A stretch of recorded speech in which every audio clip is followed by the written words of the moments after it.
here. We had a great show last night with Steve Quayle and Pastor David Langford. And for those of you who missed last week, we had some great guests. Tuesday we had Stan Deyo. Also Monday we had my dad's intelligence insider for the second hour of the show. Wednesday we had Paul McGuire. Thursday Russ Dizdar. Friday we had John Moore.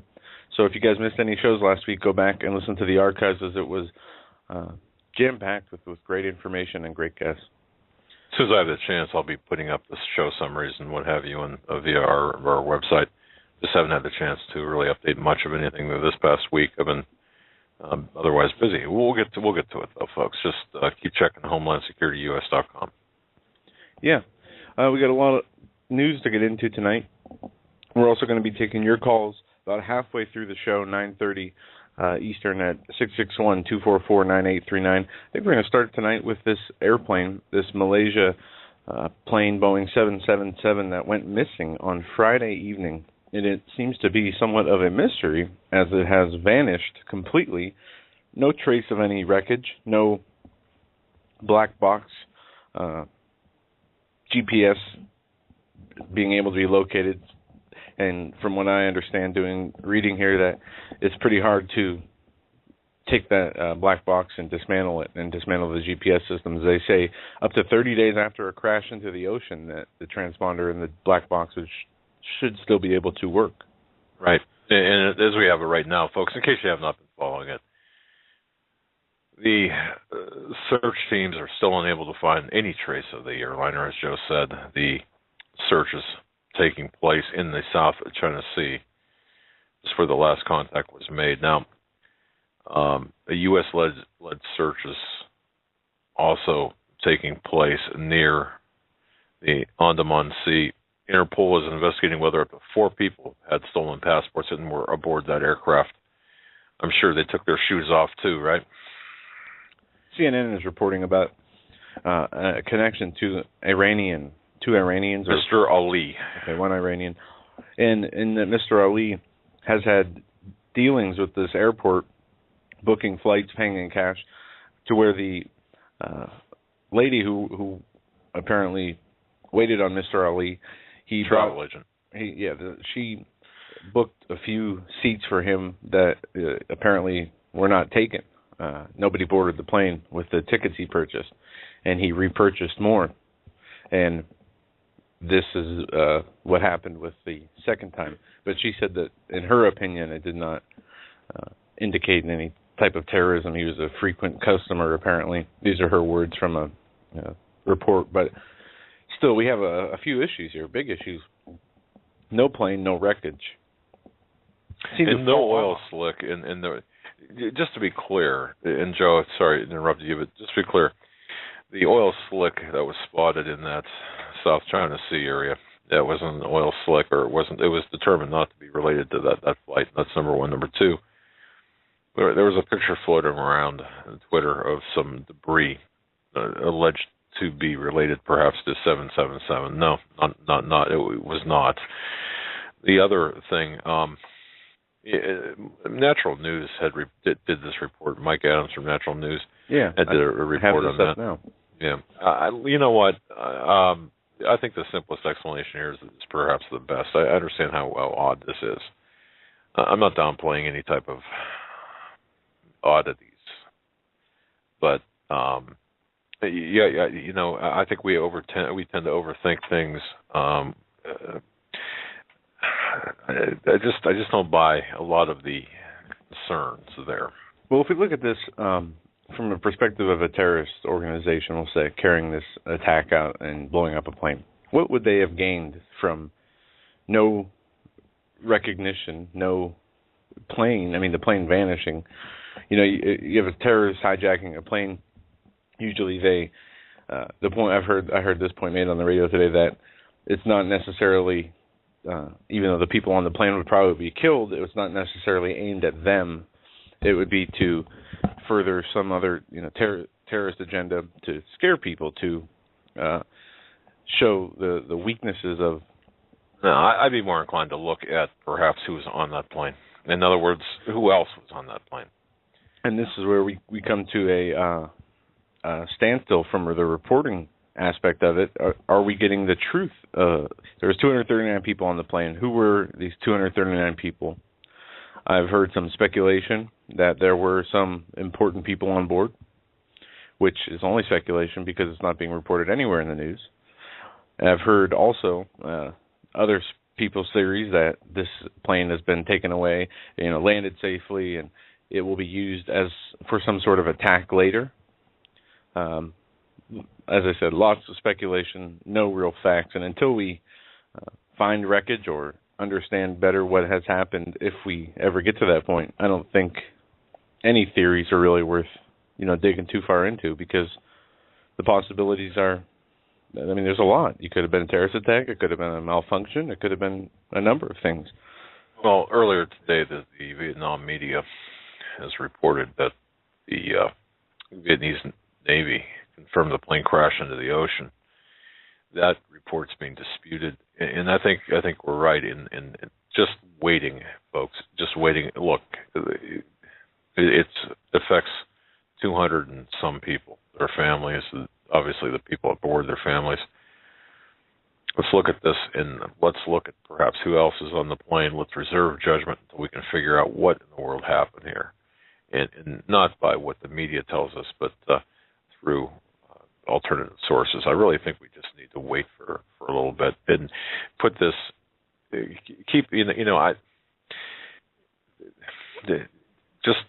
Just wait until we can fit this into the puzzle. We've got a piece of the puzzle, I think, a puzzle, and if necessary, we should be able to wait, or we should wait. Not if necessary. I think it is necessary for us to wait and put that puzzle piece in later when we have a better idea where it fits. All right. In other news, I found this article to be scary and fascinating. Global debt exceeds $100 trillion as governments binge. The amount of debt globally has soared more than 40% to $100 trillion since the first signs of the financial crisis, as governments borrowed to pull their economies out of recessions, and companies took advantage of record low interest rates, according to the Bank for International Settlements. The $30 trillion increase from $70 trillion between mid-2007 and mid-2013 compares with a $3.86 trillion decline in the value of equities to $58.3 or $53.8 trillion in the same period, according to data compiled by Bloomberg. Now, it goes on to say the jump in the debt measured by the Basel, Switzerland-based BIS its quarterly review is almost twice the U.S.'s gross domestic product. Now, this is a huge problem, having the debt even 1% over the gross domestic product, let alone double what the GDP is. We are in so much debt, and we've talked about this ad nauseum, that we can't even pay back the interest on the debt. And it's not just America, it's globally. I would also watch those people who are expecting silver to take off. As we enter the death throes, the active dying phase here of the petrodollar, I would expect to see perhaps another smackdown of metals, silver, gold. I really would. I wouldn't get too excited over this, though. In fact, SilverDoctors, I believe, .com had an article saying that the cartel could crash silver to like $15 per ounce. Well, that's fine, but that's temporary. That's price manipulation.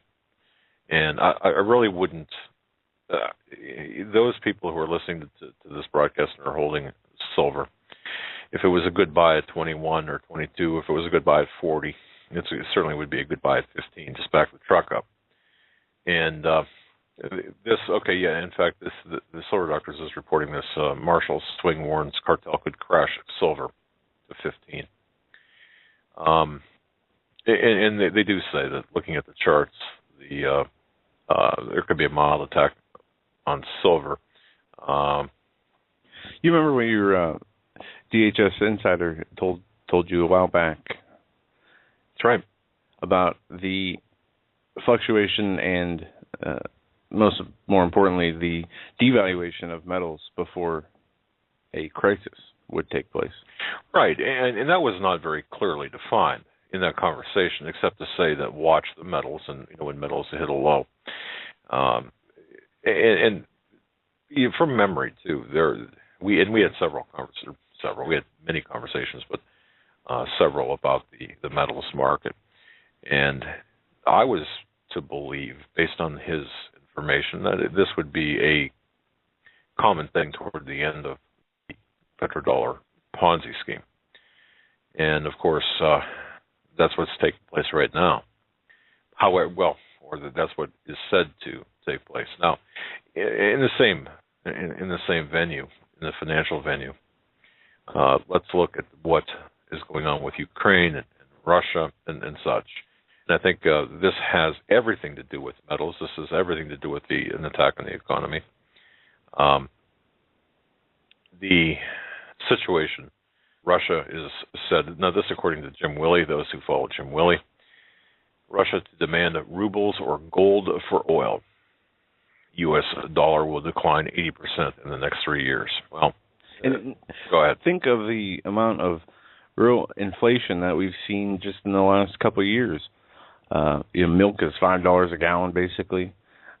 Eggs, but the essentials people buy all the time have pretty much doubled since Obama took office, and I'm not blaming it on him, just in the time period.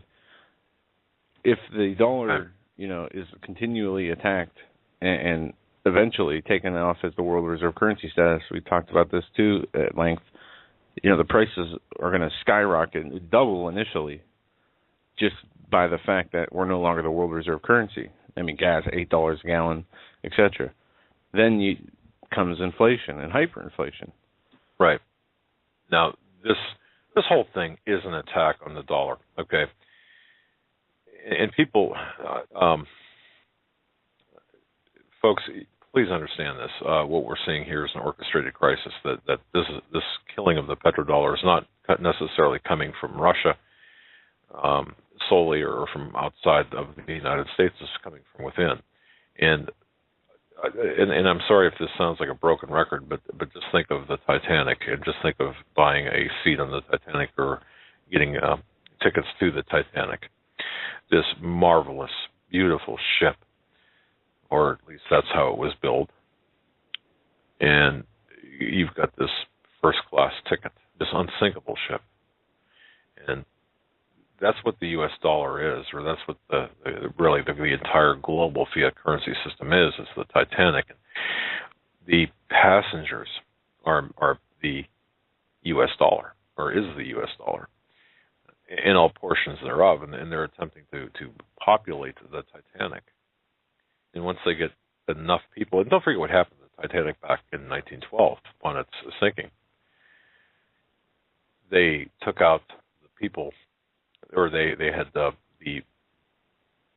builders, the owners of the White Star Line, had made sure that the people who opposed the Federal Reserve System were passengers on the Titanic. And of course they perished with the sinking of the Titanic.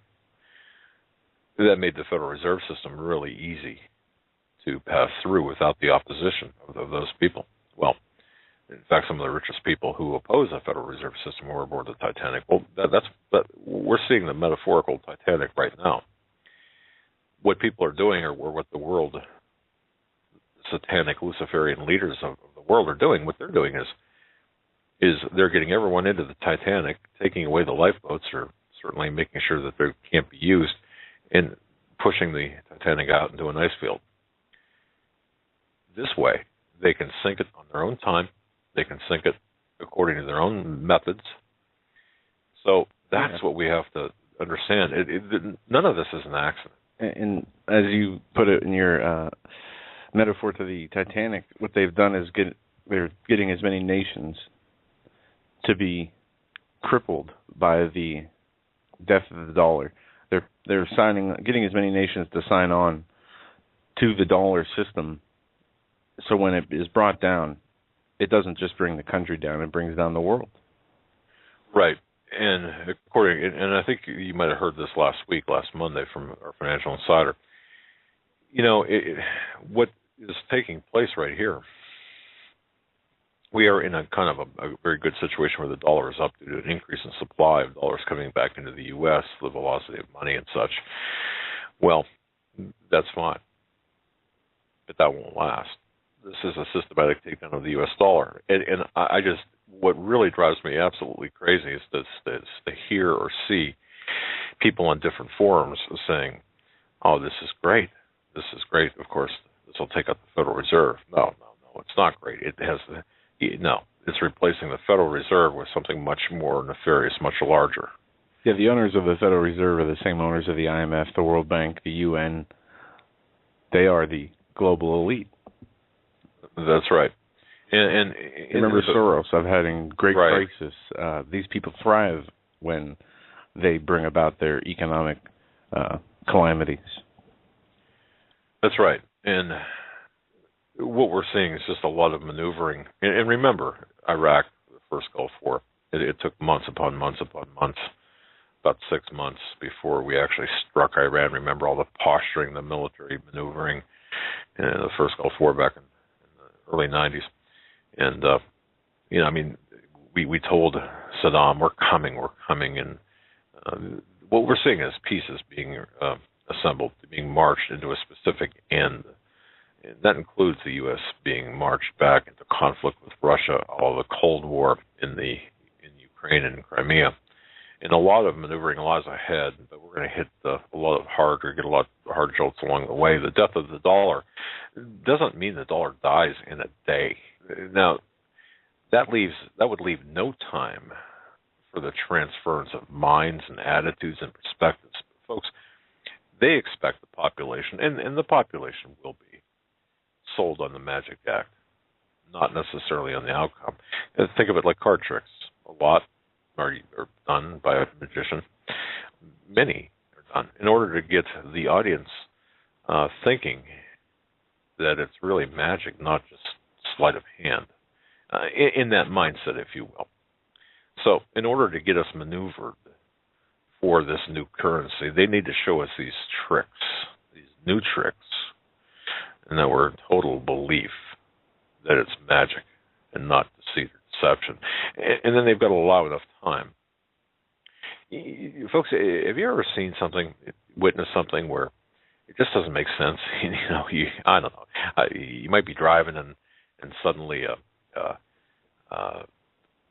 bear jumps over the guardrail or something. There's a second. There's a period of time where it just doesn't register, right? I'm laughing because I remember a trip we took as private investigators. We were driving, and we saw these two deer cross the road. Well, they crossed the road and jumped over the barrier, but what was on the other side wasn't woods. It was a cliff. Do you remember that?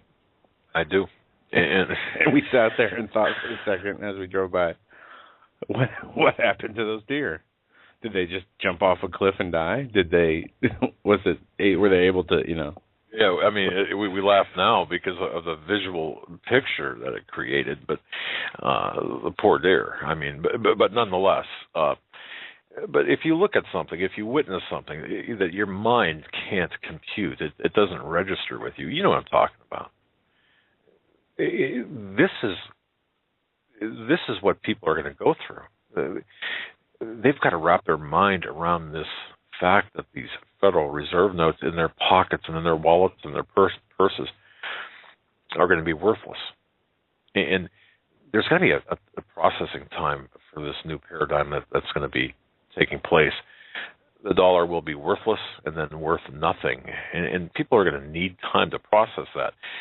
And also, they're going to need that time to change their views on the concept of the dollar. See, the people who are out there, and this is one thing that people don't really understand, I don't believe.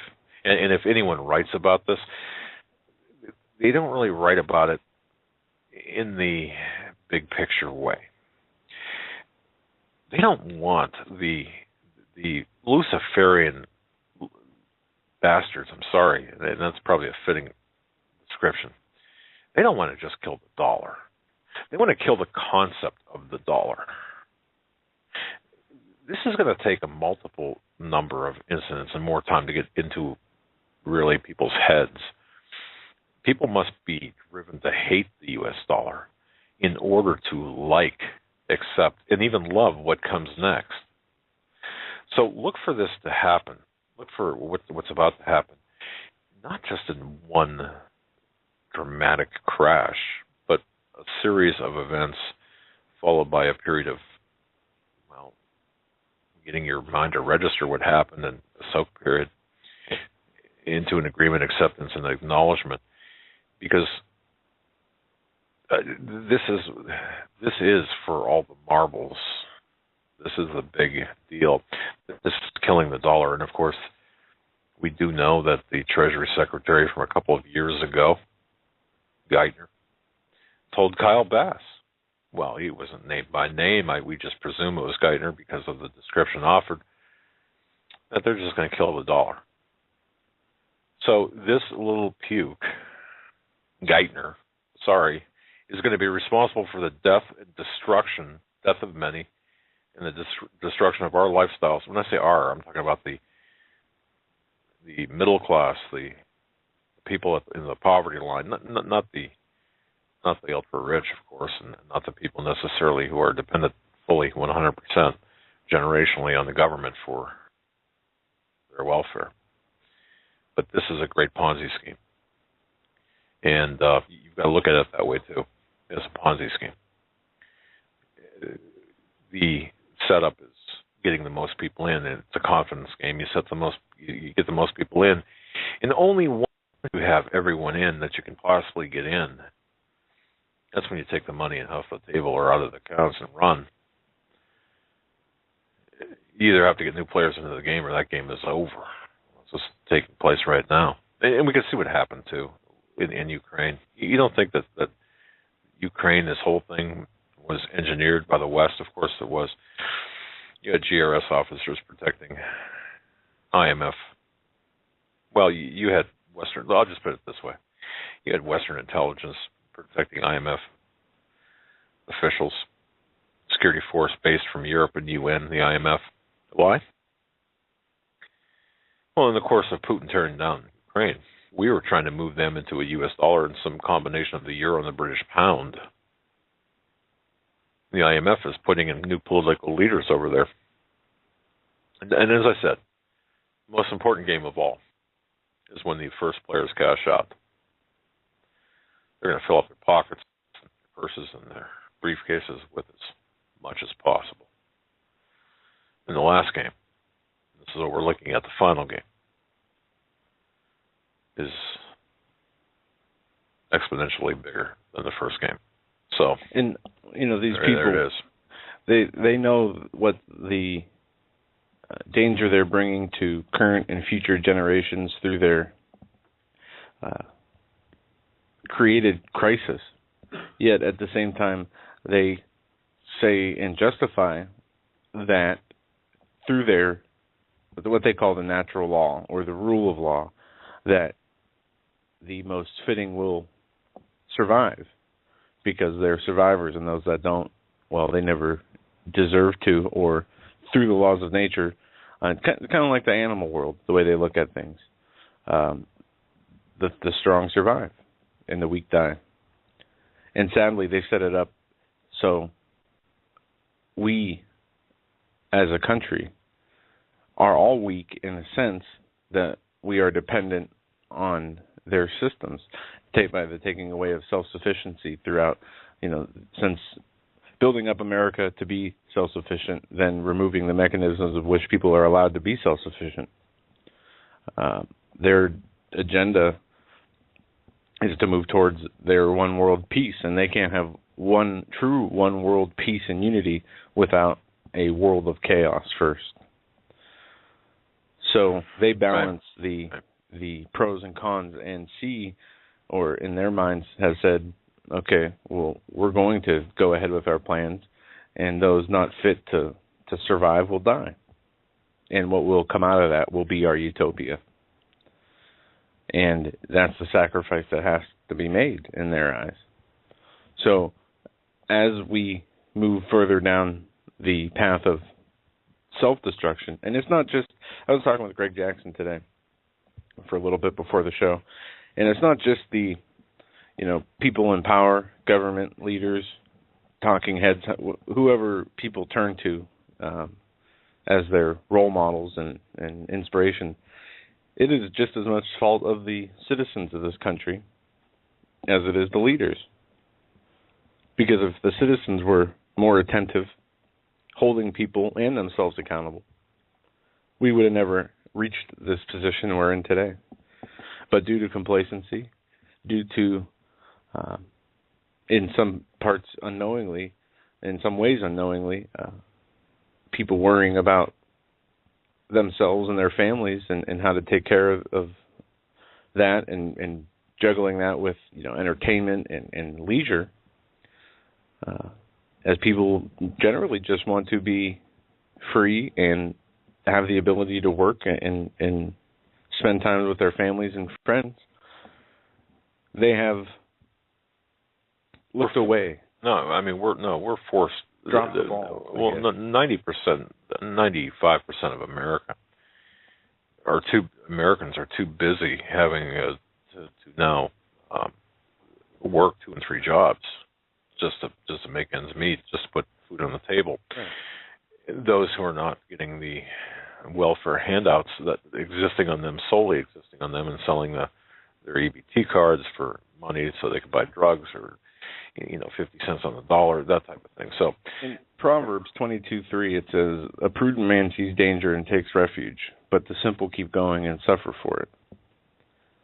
And well, exactly, and hopefully, to all those tuning into this radio program, you are a prudent man or woman, I believe, because what you're doing is you're finding out what the truth is, and then in your mind making a plan. Right? Isn't that what they're supposed to be doing?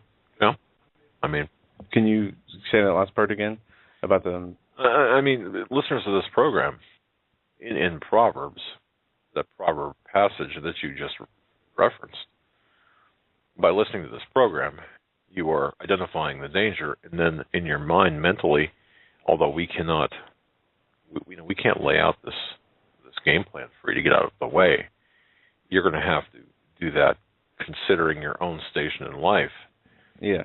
All right. Correct. But nonetheless, you're devoting 3 hours of your time tonight, other nights, to listening to this program. So you are conforming, I would say, to biblical prophecy or biblical scripture. And also informing yourself. But go ahead. And some say, any preparation is lack of trust in God, but there is also the thought that maybe somebody should tell that to Noah, right?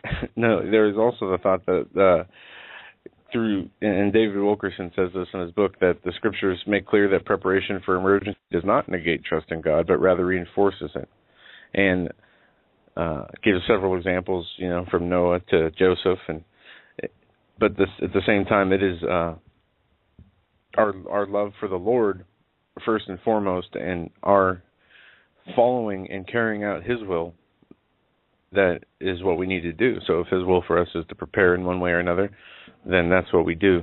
The problem comes when we think we can take matters and best prepare ourselves without His advice and without the counsel, right? Correct. Yeah, which I get that. So I mean, anyone who reads, who says, "Well, I'm not going to prepare because I have confidence in God," to me is a fool. In fact, worse than a fool, you're an infidel. Well, that is a badge of honor, I suppose, by some. No, you are a heathen, I suppose, at the very least. And in watching one of his sermons this weekend, it talked about preparations for the end time, and he gets into the verse that says charity. When Jesus says charity covers a multitude of sins, and this is something that we've talked about here a lot. It's not just preparation for us individually or just our families to survive. We're going to need to be able to keep the remnant, those in Jesus alive as well as us, because us alone, we're not going to make it alone. We're going to need to be a family. We're going to need to help each other. We can't, if we're each and every one of us individually are worrying about where we're going to get our next meal and how we're going to do this and that, we're not going to be able to do much. But united as like the Pastor Langford talked about in Acts, the Church of Acts, how they were they all had enough for each other and nobody had any need or any want. It's because that they all brought everything they had to the table with everybody else and they shared. But it's going to be something like we've never experienced in our life. The times that we're going through, the forces that are working through from God through nature, that He is the signs He is showing us through this change. We're seeing these superstorms. We're seeing disasters, calamities all across the globe. We're coming up on the 3-year anniversary of Fukushima. Actually, we are at the 3-year anniversary of Fukushima. Right.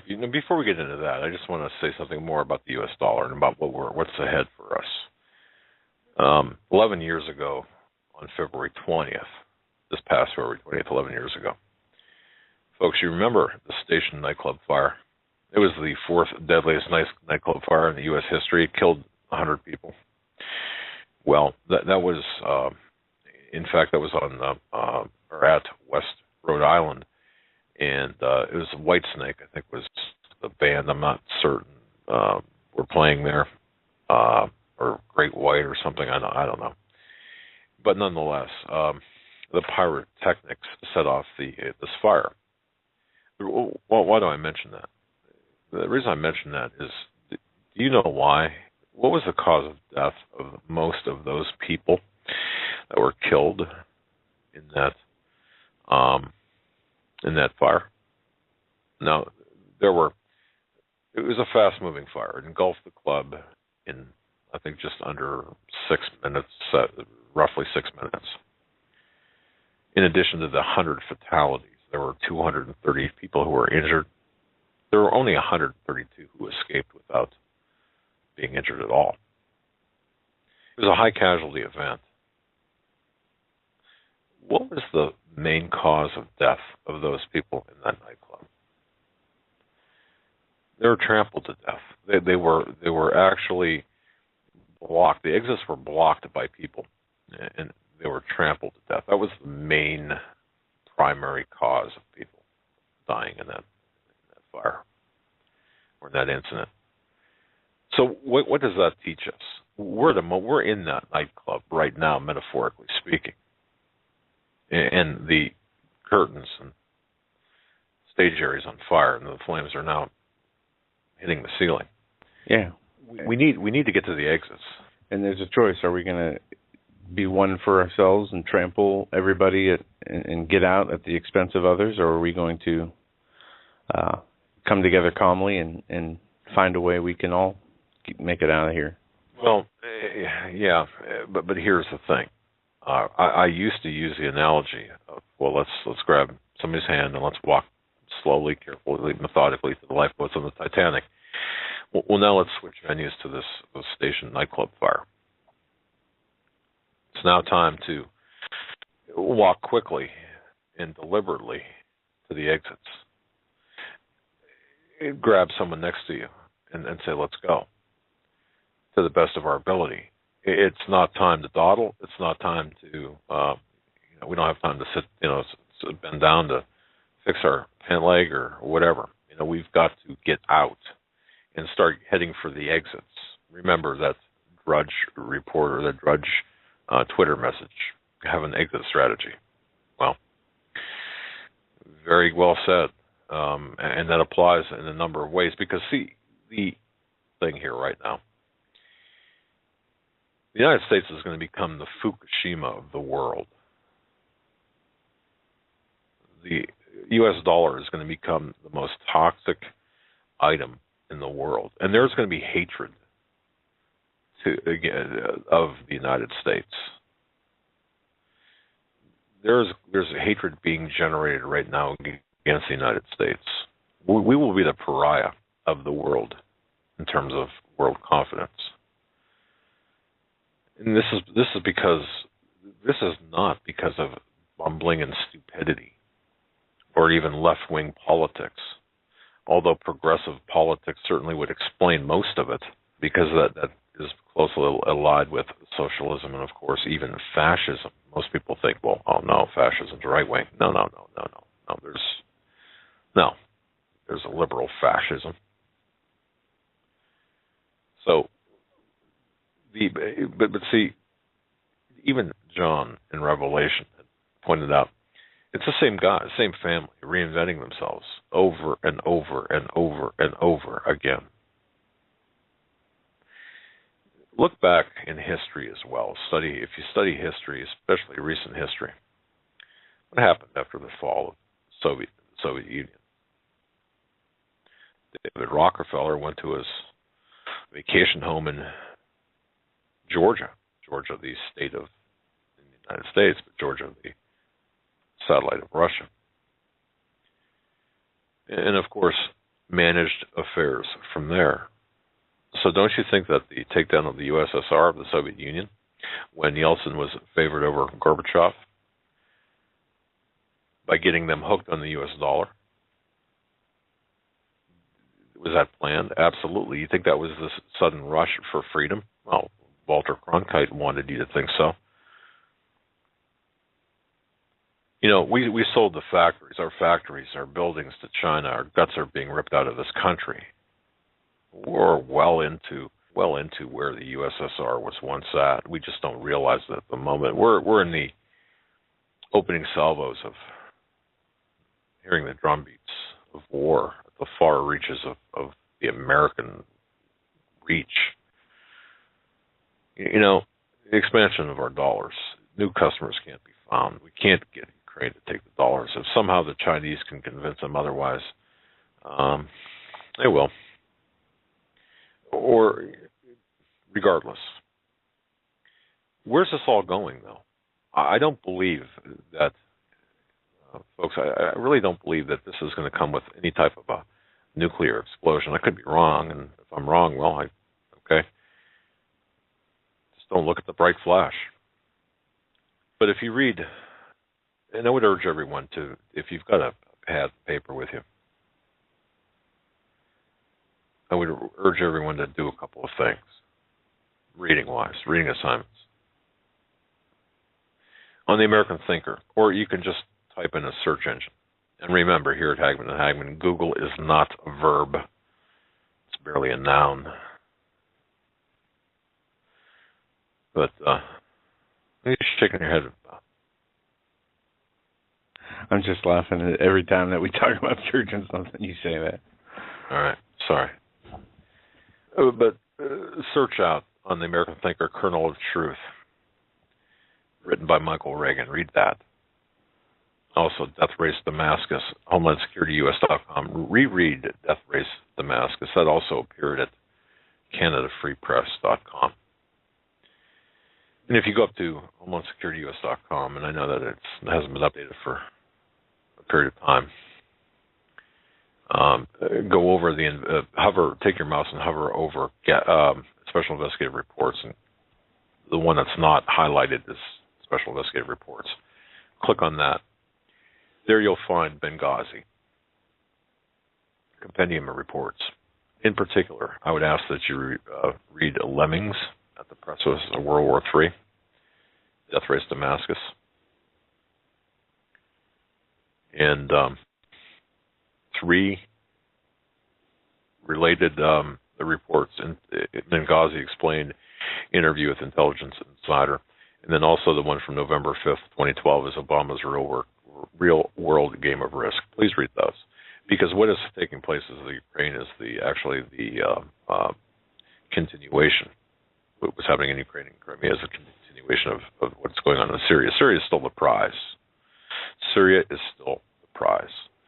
Ukraine is, they were setting this up for a 1-2 punch. And don't forget, it was on this program, folks, that you heard that after the Olympics that Putin would come out swinging, and didn't he do that? Because we know, although we really didn't report that much, and we probably should have, the uprisings in Ukraine were going on since November of last year. Well, even before that, but nonetheless. And he did. Within 48 hours after the shutdown of the Olympics, Putin did come out swinging in Ukraine and in Crimea. Well, we all saw this in the symbolism shown at the Olympic ceremonies, Illuminati symbolism. And isn't it interesting that they used a feather associated with the mythical bird, the phoenix, to light the cauldron of fire. The original cauldron, of course, is lit at the temple of Hera, the wife of Zeus or Lucifer. And what we're seeing here is this new empire being created through chaos and destruction. So Snowden has everything to do with this in terms of what he has given to Russia, and as well as what he is.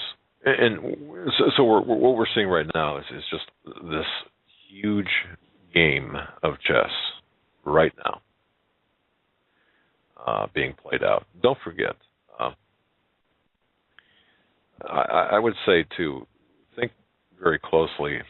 I want to see if I want to get into this or not, but the Gog, Magog, the spiritual military entity driving Western conquest of the present world, it's down the road a piece. But one thing that's not is London, the Trojan palace, where St. Paul's Cathedral now stands, plays an important part in all of this. The city of London will, in fact, superintend, will watch over the economic aspects of things. That's where ultimately the city of London, that city within the city, will ultimately be the head of the new currency, the new global reset. When everything goes into one, that's where it's going to be led from. And so there you have it. And watch as well. Just start to connect all the dots. And if you, out of the ashes of the old American empire, will arise the new empire, the new phoenix, the mythical bird, the feathered serpent. This is what's on the plate. Did we not see this? Weren't we warned this? The Olympic rings, the major symbol of the games, the tools and witchcraft, are rotating rings. Well, didn't we see the North American, or the ring reportedly for North America, be dark, both in the opening and closing ceremonies? Do you think that was just an accident? So is that not what the Illuminati is, in fact, showing what they're doing, or what their plans are? Of course they are. So, events are going to quickly increase over the next short term, and I would really watch this period of really April and May. I don't know what's going to happen, if anything, but a lot of bad things do happen between April 19th and May 1st, really the whole month of April or May. I've heard and read several different time periods that were, as you say, times where things were usually going to come to pass because of the beliefs of the Satanist elites fulfilling, or trying to fulfill, or thinking they're fulfilling God's will, their God's will. Of course. And we are in a time, and I've heard the end of February, early into March was a high time for child sacrifices. I've heard, we know about the 2 weeks in the summer, the Bohemian Grove time. Right. Also, in Aleister Crowley talked about the high amount of children sacrifices being done in September and October. I read some of the most disgusting material here recently about child sacrifice and about long pork, which is code, I suppose, for cannibalism, and films being made back,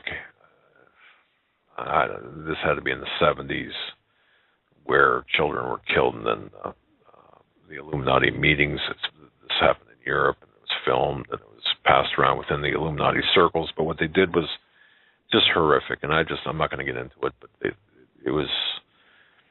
involved children sacrifice and cannibalism. And what happened here? Troy dropped off. All right. Apparently, the reason I asked that is I heard that whooshing sound in my headphones.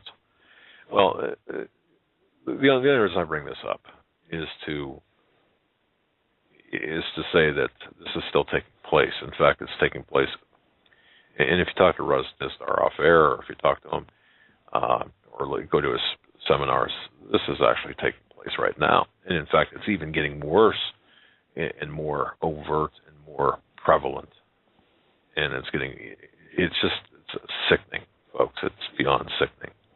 And yes, I did catch in the corner of my eye, yes, Rome will hold the one world. Rome will be the seat of this one world religion where they will outlaw Christianity and, of course, Islam. And it's kind of funny to think that because Islam fits so well into their process. But you have to think, too, when we get to that one world religion, Islam is going to have its way in changing the laws of our country. Islam is going to have its way of changing the laws of Europe and all Western countries. So they won't need Islam necessarily. In fact, they're going to outlaw any monotheistic religions, or the monotheistic religions of Islam and Christianity and Judaism. So the new religion will, at least is scheduled to be watched over, where its home base will be Rome, the Vatican. And, I get emails accusing me of saying, well, why don't you talk about the Jesuits? Well, what do you think we're doing? You just don't listen to us. Absolutely, we talk about the Jesuits and the role the Jesuits play. Yeah, we can clarify this right now. We don't sit here and harp on, the Masons, but when we talk about the satanic elite, we're talking about any quote-unquote secret society, organization, any body of people who take an oath to and an allegiance to anybody other than the Lord. So, yeah, if Jesuits, and I know many of them are included in carrying out these evil agendas, are part of it, whether it's Skull and Bones, Masons, whatever the organizational name is, they're included in the satanic elite. Right. There is a quote I want to just read real quick. It's something I came across here. It's actually from a pope about Masons. I'm not sure if I can find it readily, but the pope, and this is from the early 20th century, said, look, you can't even be friends with Masons. Don't be friends with Masons. I believe it was the Pope who said that. I'll find it. But it was from a papacy Vatican website where they were talking about Freemasonry. Even from a Catholic point of view, don't forget, I went to a seminary, a minor seminary, graduated from a minor seminary. I understand Catholicism. I'm not a Catholic anymore, but I understand that. I understand the mentality of it. Just so you know. But it's interesting because, for example, Monsignor Fulton Sheen, remember Bishop Sheen on television? No, but I'm familiar with him. Never watched him, did you? Of course, he died long before you were even a twinkle. I did watch a few things, a few old sermons or speeches he's given here and there. I do know what he looks like. I remember, and it was recently. It was something either in documentary or other than that. But I would recognize him if I saw him on TV. I'd know who it was. I'm not familiar with his teachings or his theology. Yeah, he lived from 1895 to 1979, and he was known for his works on television and radio. But nonetheless, okay, and you might say, well, he was, whatever you might say about him, the man was absolutely brilliant. But one of the quotes that really, from him, and I don't care who you would ascribe this to, you tell me it's not true. The Antichrist will not be so called, otherwise he would have no followers. Think about that. He won't wear red tights, nor vomit sulfur, nor carry a trident, so on and so forth. This masquerade has helped the devil convince men that he doesn't exist. When no man recognizes, the more power he exercises. God has defined himself as I am who am, and the devil as I am who am not. So nowhere in the scripture do we find warrant for the popular myth of the devil as some buffoon who is dressed like the first red. Rather, he's described as this angel fallen from heaven, as this prince of this world, whose business it is to tell us that there's no other world. His logic is simple. If there's no heaven, there's no hell. If there's no hell, there's no sin. And if there's no sin, then there's no judge. And if there's no judgment, then evil is good and good is evil.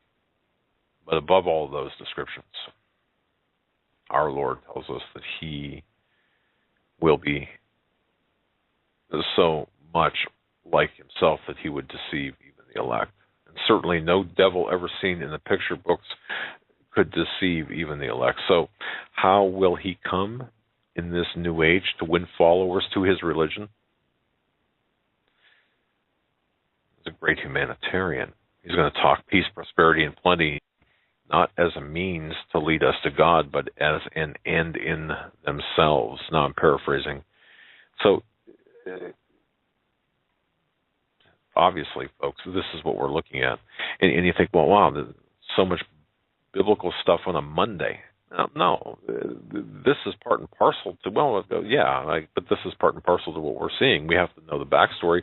We've got to know the architecture of what we're seeing in order to make sense of it all. Because when we're looking at the collapse of our economy, we're looking at metals crashing, perhaps too, before they go back up. You're looking at China's growth and power, and you're looking at Ukraine as being a Waterloo event for the U.S. dollar. That, according to Jim Willey as well, from reported by Silver Doctors. And the intensifying currency war and their consequences. You know, it's said that when the dollar collapse comes, it's going to happen in two ways, gradually, then suddenly. That formula famously used by Hemingway to describe how one goes bankrupt is an apt description of official state dynamics in complex systems. So that's what we're looking at. We're going to look at, we're already in this gradual, intensifying collapse. Then suddenly, at the end, that's when everything is going to go.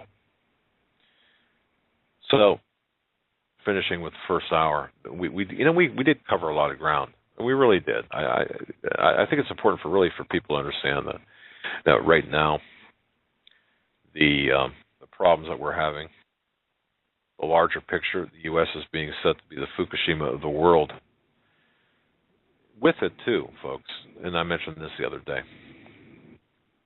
What's the goal here? The 10 economic regions. You got North America as being number 1, number 2, Western Europe, 3, Japan, 4, Australia, and South Africa, 5, Eastern Europe, including Russia, 6, Latin America, which includes Venezuela and Brazil, 7, North Africa and Middle East. Egypt is Libya. Look at the Arab Spring. 8, tropical Africa. That includes Somalia, Nigeria, Chad. Look what's going on there. You don't hear about any of this, do you? South and Southeast Asia, number 9. That includes Vietnam, Burma, the ASEAN countries, or ASEAN countries. They're beginning to form. 10, China. This new government structure is being erected through global economics. And don't forget, for those people who are saying, well, Obama's such a bad person. Yeah, okay, fine. But look, NAFTA was started by George Herbert Walker Bush and signed by Clinton in 1993. And going back to some biblical text real quick here, it's interesting, you want to tell what time it is, what time, everyone says no man knows the hour. No man can know the hour, the precise moment, the precise day. Yeah, that's true. But we've been told to learn the seasons. You want to know the seasons? Well, in the context of those 10 nations, or the 10 trade zones, consult Revelation 17, verse 12. Consult Revelation 17, verse 17. In fact, Revelation 17, 12 through 17. And it was in Daniel 7, verse 7 and 8 that World War III, get ready, Daniel saw nations reorganizing. And then only after the 10 trade zones, the 10 regions are formed, the Antichrist appears to take control over those 10 regions.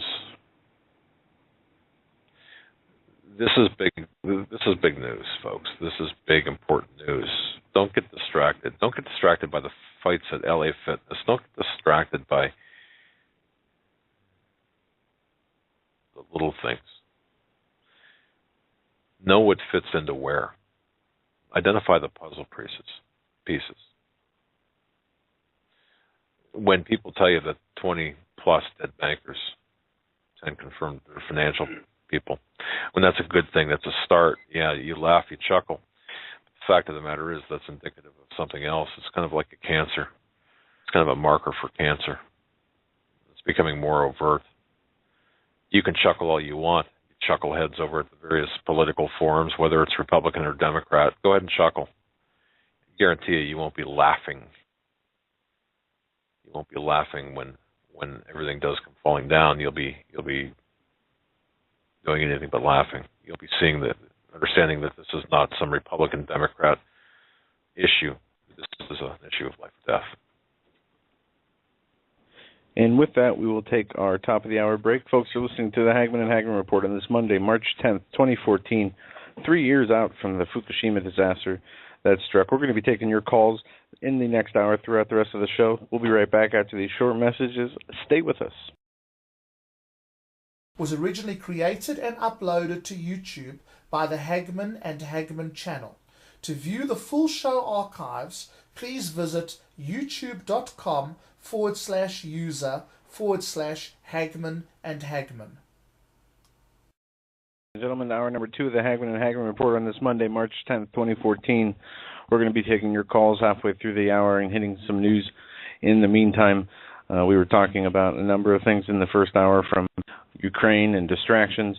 Got an article here, news piece from Israel, the Times of Israel, talking about the hypocrisy, Netanyahu blasting the hypocrisy of the West on the Iranian arms cache.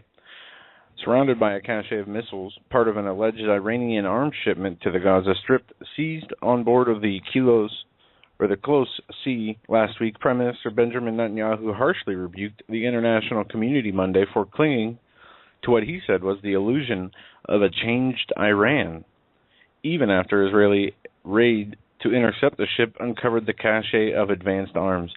Before making his statement, Netanyahu was briefed by military officials. Among the rows of weapons marked with the Iranian seals nearly a raid at the port. The arms, the official said, included M302 missiles with the range of 160 kilometers or 100 miles. The official said the Iranian shipped Syrian-made missiles were capable of causing more damage than the Iranian-made M75 or Fajar-5 missiles used by Hamas against Israel in the past. And this situation with the Israeli-Palestinian peace agreement that is trying to be pushed forward is very troubling, and I believe the Ukraine situation is a diversion from what is really happening with Israel. And we are told about the peace, or false peace, I should say, in the word of the Lord about what is going to happen and how there is no peace on the earth. And just to give a few examples of what the Lord says when talking about peace on earth, aside from his return and his millennial kingdom of peace, there are many references in scriptures that cover this very accurately, and we need to take heed as these things are right in our face. We're living in these times. And in Isaiah, it talks about people forming together for a peace on earth, and there will be no peace on this earth as much as they try to bring it together. Isaiah 48:22. There is no peace, saith the Lord, unto the wicked.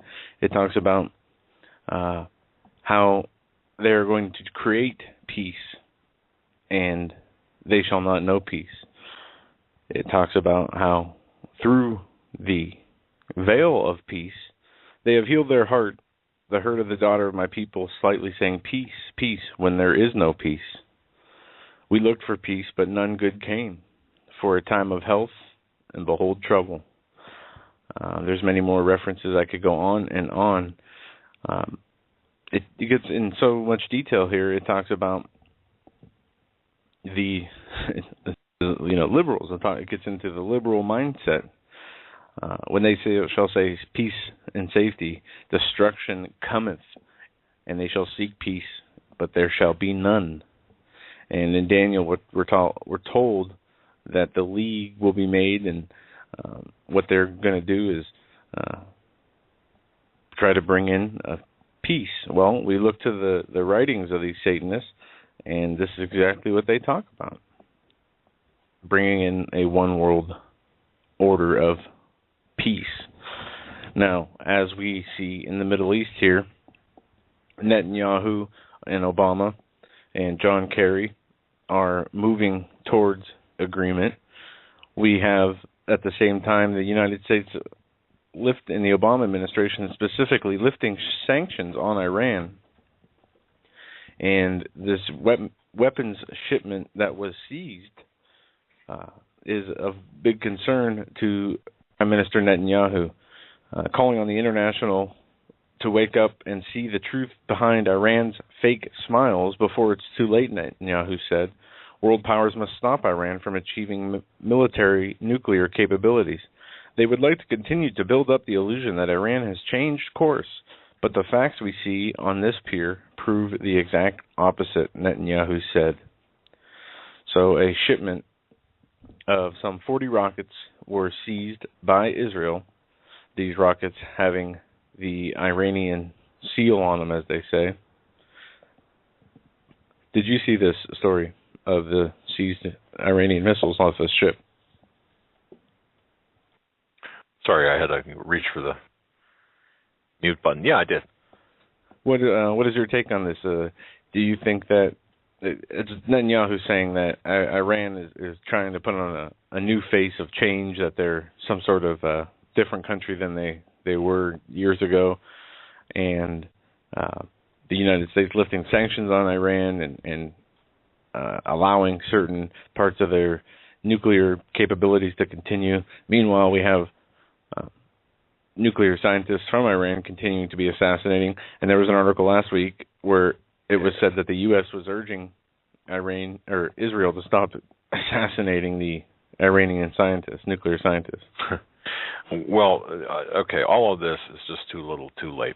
When did the biggest proliferation of nuclear weapons, technology, I should say, not weapons, but technology, when did that occur? Well, that occurred via Pakistan. Think about the 90s, the 1990s, the 2000s with Pakistan. What role did Pakistan play in the spreading of technology? Folks, do you remember Pakistan? The AQ-Con network? This is when the technology was given. And if any time it could have been stopped, if it was meant to be stopped, it would have been back then. And people have this tendency to forget history and forget even recent history, late 20th century, early 21st century history, or at least not aggressive. Q-Con network of nuclear technology proliferation. And then don't forget as well along with this, the yellow cake stuff out of Africa. Remember that scandal? Again, all of this is pertinent to today's headlines. We just have a tendency to look at here the last 15 minutes or the last 15 days. And then there's this curtain of, I don't know what it is, cognitive dissonance or normalcy bias. So the answer to the question is not, rather than look at what's taking place with a current magic show, look at the stage setup. Look at what's all gone into this, folks. Think bigger. See, think bigger. That's the big thing. You've got to think bigger. It's just not one plane, for example. It's the MH370 disappearance. It's just not one nuclear shipment seized. It's just not one incident. It's multiple incidents. And by the way, I did want to mention this too when I was talking about Syria earlier, the last hour. You know, some people will deny this, and it's been denied in the major media. You talk about nuclear missiles. Folks, I really want you to understand, and based on all of the research, all of my connections, intelligence connections, Israel nuked Syria 4 times. Did you know that? Israel used tactical nuclear, well, they're not even tactical nuclear weapons. Israel used nuclear weapons on Syria, or on Syrian weapons, Russian weapons depots on at least 2 different times, if not 4. We're talking about a type of weapon that is advanced and well beyond what normal. So people say, well, if that was the case, then the weapons would leave this signature, this nuclear signature. Well, yeah, under the technology that you know about. Israel's got some weapons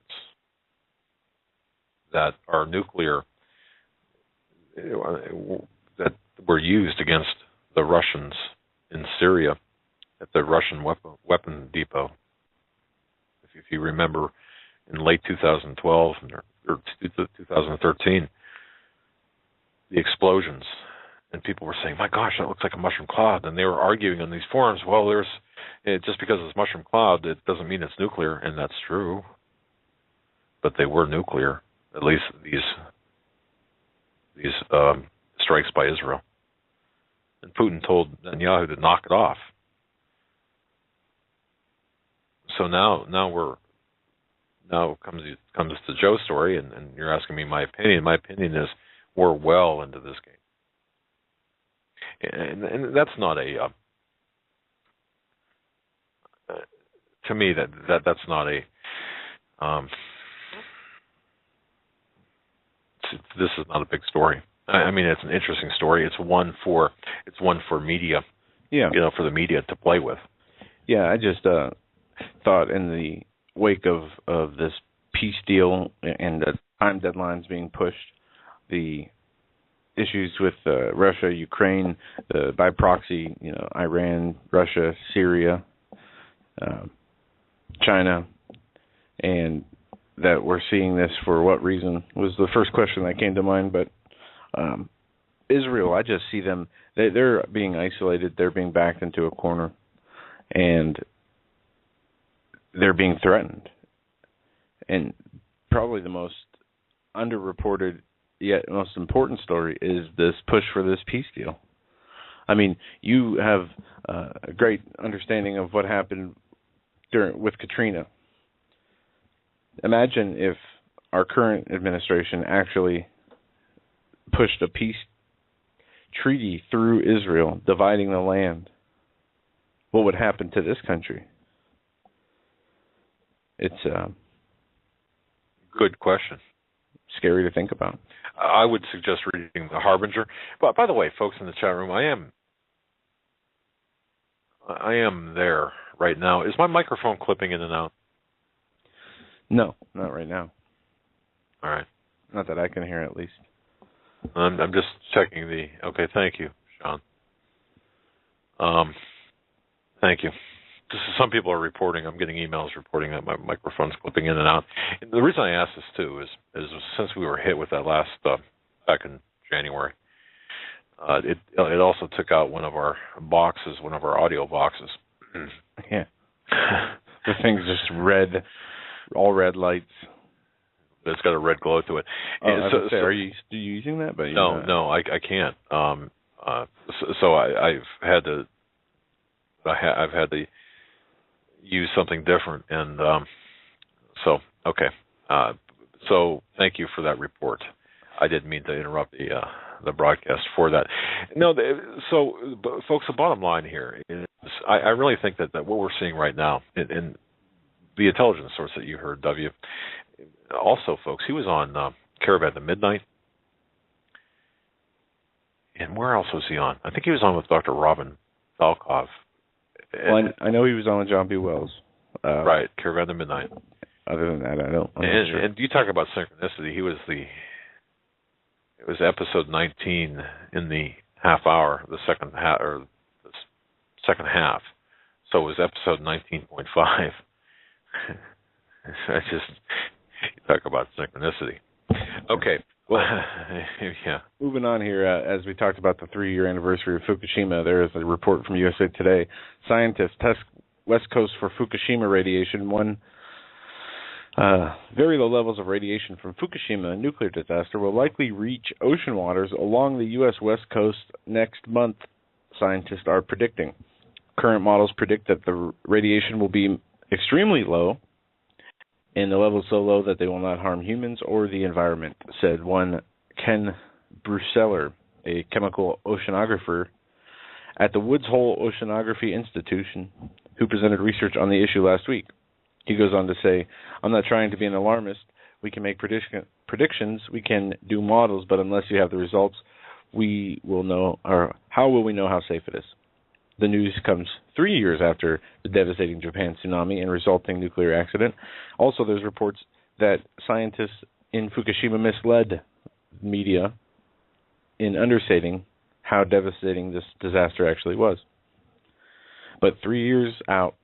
Now, I guess my question is this from the ocean water that was used to cool the reactors after the disaster? Are we seeing these ocean waters with radiation hitting the West Coast? Because we already know the airborne radiation hit the West Coast. We already know the disaster from the tsunami, the debris from the tsunami, reached the West Coast. Yes, and Joe and listeners, I've gotten all of your emails for guest suggestions that cover the gamut of various topics, including but not limited to Fukushima. We are attempting to get a very qualified person that's got the information about Fukushima on. So just bear with us on that. I just want to let you know, do not, in my view, we cannot in any way, shape, or form rely on the mainstream media, the corporate media about Fukushima. I don't care if it's Fox. In this case, I don't even care if it's RT. I don't care if it's any of the networks. Somebody in the chat asks, should we believe this? I say we believe nothing aside from what we can gain or understand from the Holy Spirit as being true, as the media as a whole. 99.9% of the media is agenda-driven for the purpose of the satanic elite and their agenda.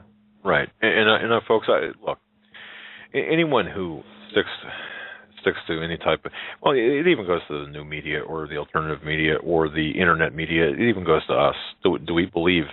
Should we believe you? Why should we believe you? Meaning us. That's a good question. Why believe us? Well, because we said so. Yeah, because we said so. You're gonna have, folks. You are gonna have to do. You're gonna have to pray about the information. We attempt to present to you. For example, when we have Russ Dizdar on, I totally believe Russ Dizdar, what he talks about. He's an expert in his field of satanic ritual abuse and the Black Awakening.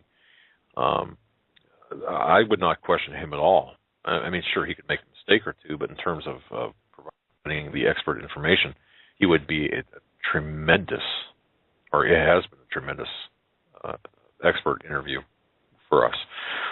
And of course, you've got, for the political side, when I say political, I don't mean political. I mean the socially conservative, for example. People like Greg Jackson, who, by the way, his book is coming out. In fact, we're just able to, Joe and I were able to get a sneak peek at it, 40 Things to Teach Your Kid Before You Die. The simple American truths about life, family, and faith that the secular world won't teach them. Excellent book. Now, yeah, for the conservative, socially conservative Christian, biblical view of life, Greg Jackson's a perfect individual. I mean, I believe 100% what he says, and he's admitted too to changing his mind on a couple of things with respect to, for example, the Patriot Act. Haven't we all been there and changed our minds? What's that old saying? It's hard for me to remember now. If you weren't a liberal at 18, if you weren't a liberal, you had no heart. And if it's 25 or whatever, or 30, you weren't a conservative, you had no brains. Something to that effect. You know what I'm going for, folks. At least most of you do. Well, I guess what I'm saying to you is, we all go through this learning curve because we're not all born.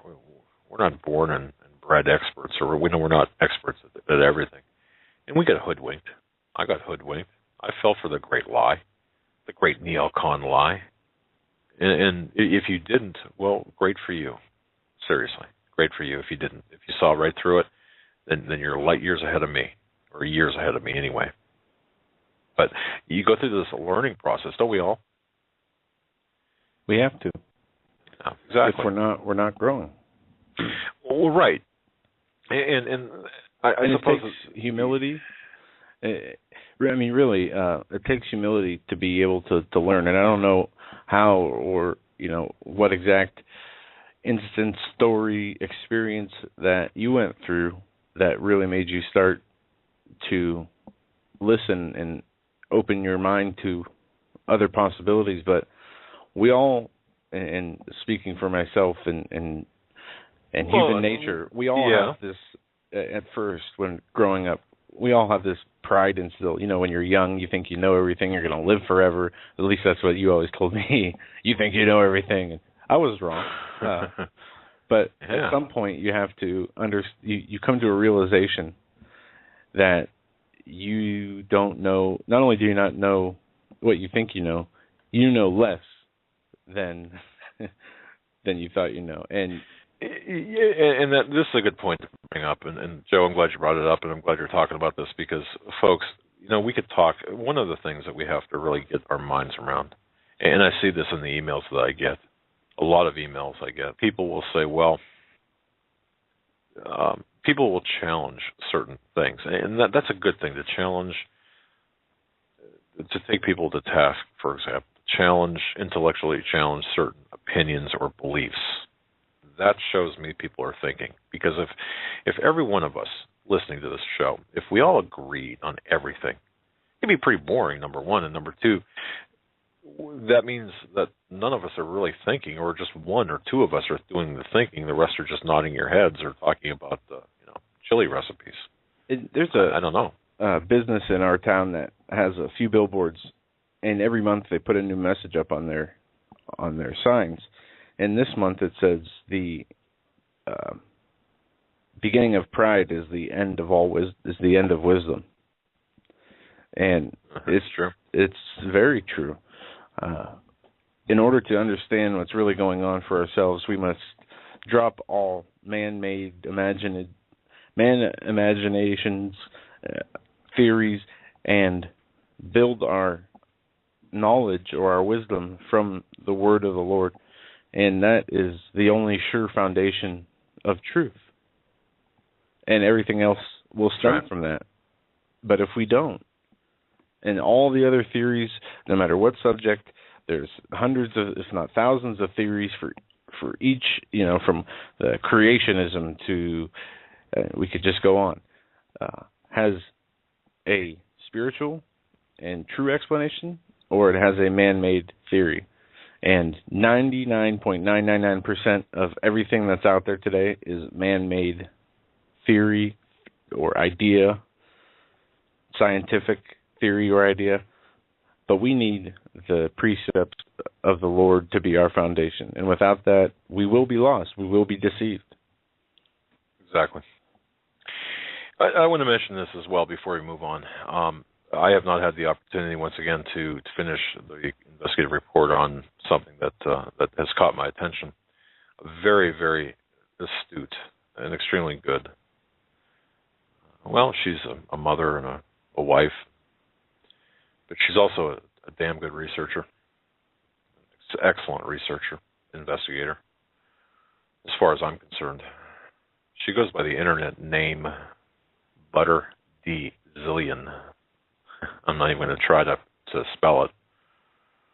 Okay, but she's got a blog. It's Butter D Zillion. Well, I'll spell it. The first part is butter, then D-E, and then zillion, like a $1 zillion. Okay. It's butterdzillion.wordpress.com. She has investigated the Obama eligibility issue, among other things. And, of course, what does it matter at this point, really? I could be like Hillary Clinton at this point. What does it matter? This is something, folks, it matters a lot. She presented her findings, and I referenced this last week, but I just want to reiterate this. She has got a couple of videos up, and once again, I am preparing a report on this, an investigative report, a very comprehensive one, because I think it needs that. I've looked at all of the evidence that she has come up with respect to the crash of Loretta Fuddy and her death of Loretta Fuddy. And I've talked to her on the phone. One thing I found very interesting is she's getting censored. She's getting censored at freerepublic.com. She's getting attacked by this group called Fogbow, Fogbow. They're a bunch of idiots. Sorry, they are. A bunch of idiots that offer no proof. They just attack people, slander people, and create mischief. And in fact, worse, it's my view anyway, to censor the truth. But the crux of this, which she has found, is that the images from the scene of the crash, taken by the guy who just happened to have not one, but two, those Go Live or Go cameras or whatever they're called. You know what I'm talking about, the high-tech cameras in the back of the plane. There's evidence of tampering, evidence of editing, evidence of pixelation. I've been able to verify this as I've been walked through and gone through the very time-consuming process of seeing the images being edited, the frames being edited that were taken at the crash scene. So what does this all mean? Well, given the fact that we can't even can't even see the original birth certificate or certificate of live birth, that all we're treated to as a forgery of the Obama birth certificate, and now this, we're starting to dissect and put together or take apart, reconstruct or destruct, I should say, and then reconstruct the lies. And we're able to find out, and because of investigators and researchers like her, once again, who have been unfairly censored, who have presented their findings objectively, and of course they're taken down, or censored, or mocked. I've seen some pretty ugly things, but I got to tell you, I've rarely have seen the ugliness that this woman has had to endure.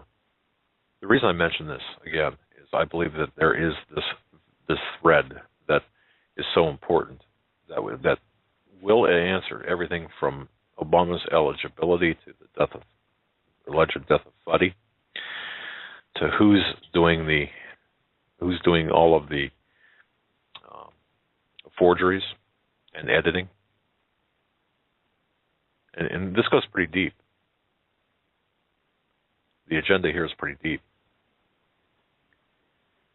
And it goes to Subud, S-U-B-U-D, that organization as well.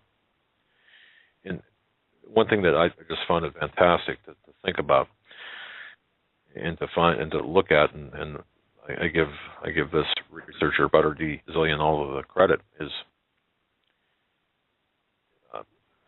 in part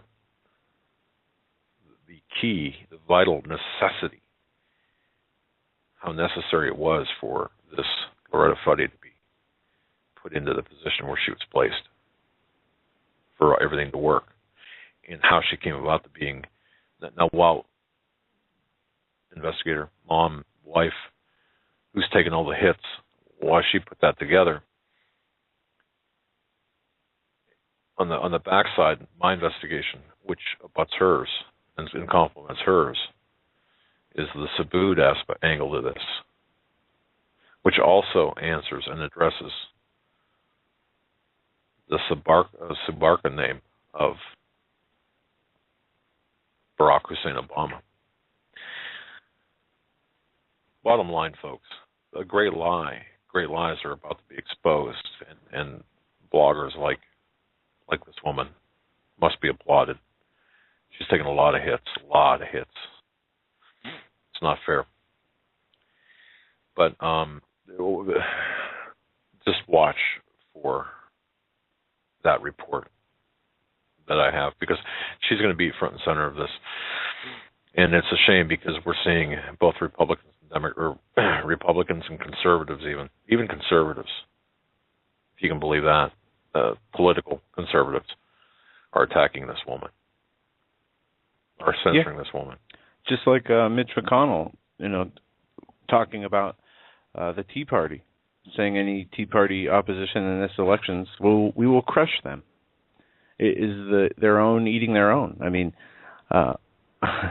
we are in such a state of division, and no political solution will save us. As Steve Quayle says, there's no political solution to a spiritual problem. They are further dividing the people, from the left, right, far left. This is all theater. It's like football teams.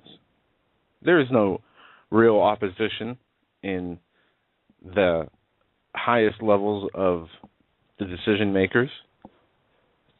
As Jesse Ventura said it best, it's like pro wrestling. They pretend to be each other's enemies and duke it out in the public arena, and then behind closed doors they are best friends, and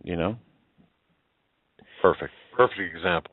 Yeah, and it's sad that the citizens of the country and of the world get sucked into this to the point that it absorbs all of their mental thinking and trying to decipher through the left and right and the issues, when there is only one issue, and that issue is, do we have God in our lives? Are we on His side of this fight? A lot of people are saying, well, we've got God on our side. Are we on God's side? And that's a big question. Yeah, and stories like this just make me shudder and cringe and think how fast our country could be destroyed and how bleak our future is. National Day of Appreciation for Abortion Providers. Pro-choicers give thanks to abortionists. Monday is not just the first weekday of daylight savings time this year. Monday is also pro-choice is also a day pro-choicers give thanks to abortion providers. March 10th is the National Appreciation for Abortion Provider Day. And pro-choice advocates around the world are thanking abortion providers for their services. Abortion providers are heroes, reads one ready-made postcard in the 3-to-1 campaign is offering people to send to your local abortion provider. Marvelous. All right. A bumper sticker. I love my abortion provider. It's another too bad that, is it bad to say too bad? Is it? Never mind, I'm not going to say that. And this last one. Abortion providers honor and respect reproductive freedom. Well, try respecting the commandments of God's laws, I suppose. One thing that we can get into, Joe, and I think we should, is the showdown that's developing right now between a number of Connecticut state police officers and the politicians who passed the law. Did you see the police officer that said he would kick down the door? Yes. Okay. Yes. And folks, I don't know whether you saw that. There was a police officer who ostensibly said through this one individual that he would give his left testicle, and I believe that was the actual statement, to be the one to kick down this individual's door and take his guns from him. Once again, this showdown is developing between a number of Connecticut state police officers and politicians. The issue is the highly restrictive gun control, gun ban, and bans on high-capacity magazines. According to David Hardy, this is a gun rights legal expert and a pro-Second Amendment individual, David Hardy. He reported Friday that 250 law enforcement officers in Connecticut have signed on to an open letter stating that they're not going to enforce the new anti-gun and magazine laws, which they consider to be a violation of the Second Amendment to the U.S. Constitution. Now, I read this in the Examiner, and I was watching this conversation develop in the Examiner, saying, well, then the police officers should be fired for not upholding the law. And think about that for a moment, folks. Think about that. You're sworn. No, you can be sworn, but instead you're sworn into as a police officer in the state of Connecticut, and they're saying, well, no, we don't like this law, so we're not going to enforce it. A number of people were saying, well, they should be fired. Those 250 law enforcement officers, as well as anyone else, should be fired. If they're not going to uphold the laws of the state of Connecticut, you should change the law, not pick and choose the laws that you're going to enforce. Yeah, and not to get off subject here, but Holder, I don't know if we got into this last week, Holder is suing to protect Islam. We know that Christianity and Jesus, the cross, and Ten Commandments on courthouse steps are all coming under fire and, being basically removed. Any reference to God is removed from schools, specifically public Jesus house. Christ, right? Right. But here we have the U.S. Justice Department in Philadelphia they're suing the school district of Philadelphia, claiming a rule regulating the length of an employee's beard who is a Muslim constitutes religious discrimination. I mean, it's mind-boggling. We have our top-level officials in the Justice Department suing and fighting for the religious freedoms of others, yet at the same time working their hardest to prevent any religious freedom of Christians. Right. And you might think that the two are not related, or one has nothing to do with the other. In the case with the Justice Department that Joe mentioned, Holder is suing on the grounds of codified laws that have been arbitrarily passed or instituted, circumventing the legislative state or federal legislative system. With Connecticut, if you are a police officer, you are sworn in to uphold the Constitution, the laws of the Constitution. Nowhere in the Constitution does it state that you cannot have a magazine of a certain size, or a handgun, or a so-called assault weapon, or you're not allowed to have like an AK-47 or an AR-15. Nowhere in the Constitution does it spell that out. And if the Constitution is silent on that, then in all, well, not technically, but in all reality, that is a bad law. That is not law. That law is not it's not law. Period. So if you are sworn in to uphold the law and the Constitution, then it's your duty. It's your duty to refuse such orders. Can you imagine? Just imagine this as an example.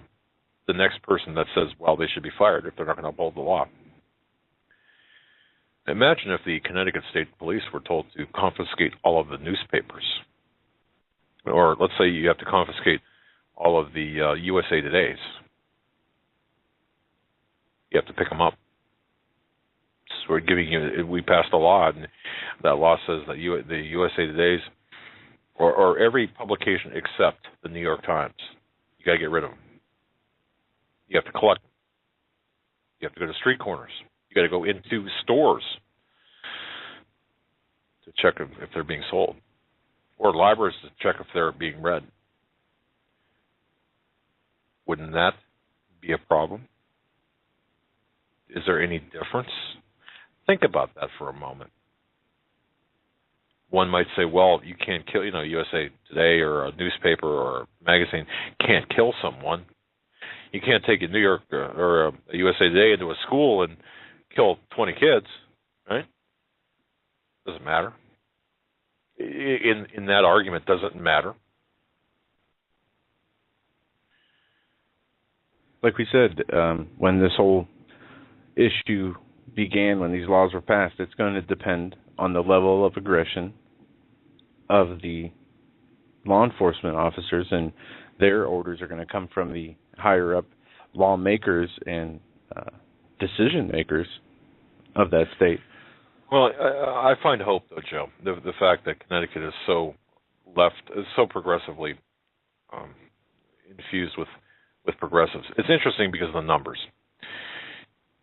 There's an estimated, and I say this thinking that the numbers are not correct. You've got 50,000 citizens in the state of Connecticut who have complied with these unconstitutional gun laws. How many didn't comply? 300,000. Okay, now think about these numbers for a moment. I do believe that the number of people who have complied, the 50,000, is perhaps over-reported. Even if it's over-reported by 10%, that percentage represents a significant number, 5,000. But the 300,000, it's a huge number. It's a huge number who said, no, we're not going to comply. And they're automatically felons. So think about this. In the state the size of Connecticut, I've been to Connecticut, saying no. Now, do you believe, ladies and gentlemen, that Connecticut is going to be ground zero for what is to come with respect to the gun issue? It will be if they try to do as that cop said. I don't believe that I don't believe that this police officer who said that is, well, how can I put this? I believe that police officer is probably in the minority. Now, I know folks are going to say, wait a minute, no. But think about this. To make a statement such as that, even if it's a statement that you might say to someone believing it would go nowhere else, to me, that is a very militant attitude and a militant statement. So I believe that right there is being hyped. Okay, if you look at if we're saying that we are being managed, for example, if Joe and Doug are saying that our attitudes, our responses are being managed, we're being kind of pushed in a certain direction by the powers. It's the Hegelian dialectic, I suppose, in one sense, or it's a situation where we are being pushed, edged toward necessitating some sort of response by us, and there's this evaluation of a response. I think that that's probably what this might have been, or after the fact, it's used as such, if you know what I mean. So I guess what I'm saying to you is, the moment, the first door that gets broken down and guns confiscated, the first family dog that gets shot in Connecticut, the first SWAT team raid of a house, I'm talking about specifically conducted by state police of Connecticut. I'm not talking by federal agents, because that will take it to an entirely different level. But if it's done within the confines of the state, I do believe we'll see an uprising like this country has never seen before. I do believe it will be ground zero for something horrific. What are they waiting for now? Why not do it now, Joe? Why not do it now? Why not? What are they waiting for? Great question. Folks, I would urge everyone to keep your eyes on Connecticut. I do believe that, and again, look at the numbers. The numbers do not favor the authorities. When I say authorities, of course, tongue-in-cheek. The numbers do not favor them at all. And I do think that there's posturing going on. I just wonder about the 50,000 that cooperated with this particular band that tried to be, I just wonder about the 50,000. Where are your heads at? So those people of Connecticut who went to bed one night as law-abiding citizens, they woke up the next morning as felons, facing prison time. And, this Governor Malloy, there's continuing pressure on these Connecticut residents.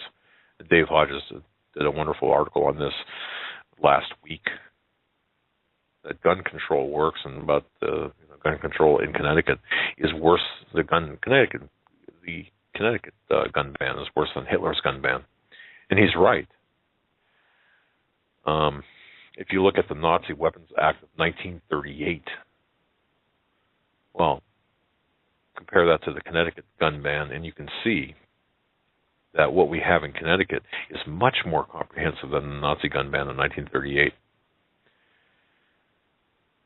The lesson of the 20th century genocides can no longer be dismissed as something that could never happen here. It can't happen in America. No, it is happening here. The Patriot Acts, first and second, the NDAA, Executive Order 13603, the NSA. It's all happening here. Ammo purchases, militarization of police forces. Yeah. I mean, it's at the door. The Connecticut right now is setting the particular gun control legislation is setting the stage for this really, I think it's a test or staging ground for a martial law type situation that will follow perhaps some event or series of events. There will have to be this disarming of American citizens, or alternatively, let the American citizens remember what happened in the 90s with the Rodney King riots. Well, just imagine some sort of event that would spark that type of outrage on a national level. Could it be the fact that the people in power would like to see us shoot it out, kill each other, club each other, stab each other, whatever, and then they come in after the fact and then clamp down, or clamp down as a result of some sort of event that would cause the Rodney King type riots or whatever? Pick an event.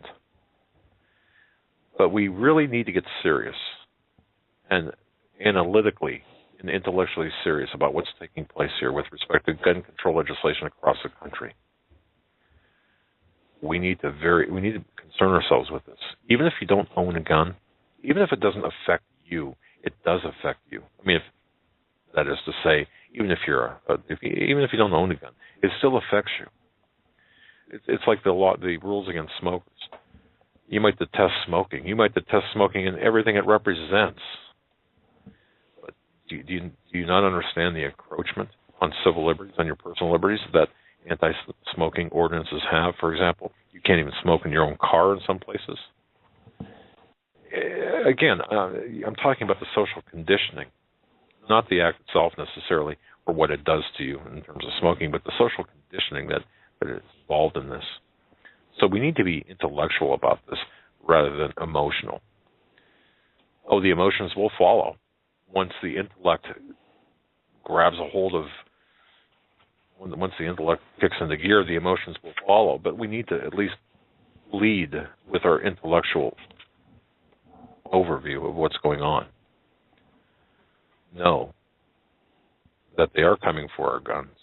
They are going to do this through registration. They're going to do this through the applications system.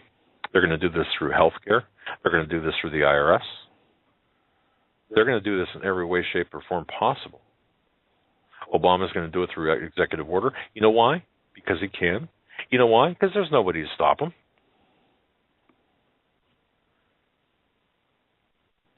Just watch Kinetic. When I hit a quick quote from Hillary Clinton today back on the abortion front before we hit our break, and then we will take calls for the rest of the third hour. Hillary Clinton today, 2 days ago, Hillary Clinton calls abortion the bedrock of human development. Former Secretary of State Hillary Clinton used a Friday speech at the United Nations to tie women's reproductive rights with the broader goal of human development. There is one lesson from the past in particular that we cannot afford to ignore. You cannot make progress on gender equality or broader human development without safeguarding women's reproductive health rights. Clinton said near the end of a speech marking International Women's Day, that is a bedrock truth. And it goes on to say, the innocent do not get out alive in Hillary Clinton's perfect world because the bedrock of her world is that the innocent are sacrificed for the sake of the bigger agenda. This is the front runner for the next president of the United States. Well, and if the black people of America really understood eugenics. Yeah. Okay, and what's taking place here, Margaret Sanger, one person, remember Margaret Sanger, Sanger. Yeah, African Americans are the majority of the people who are aborted. I think it's 53% of the abortions are African American.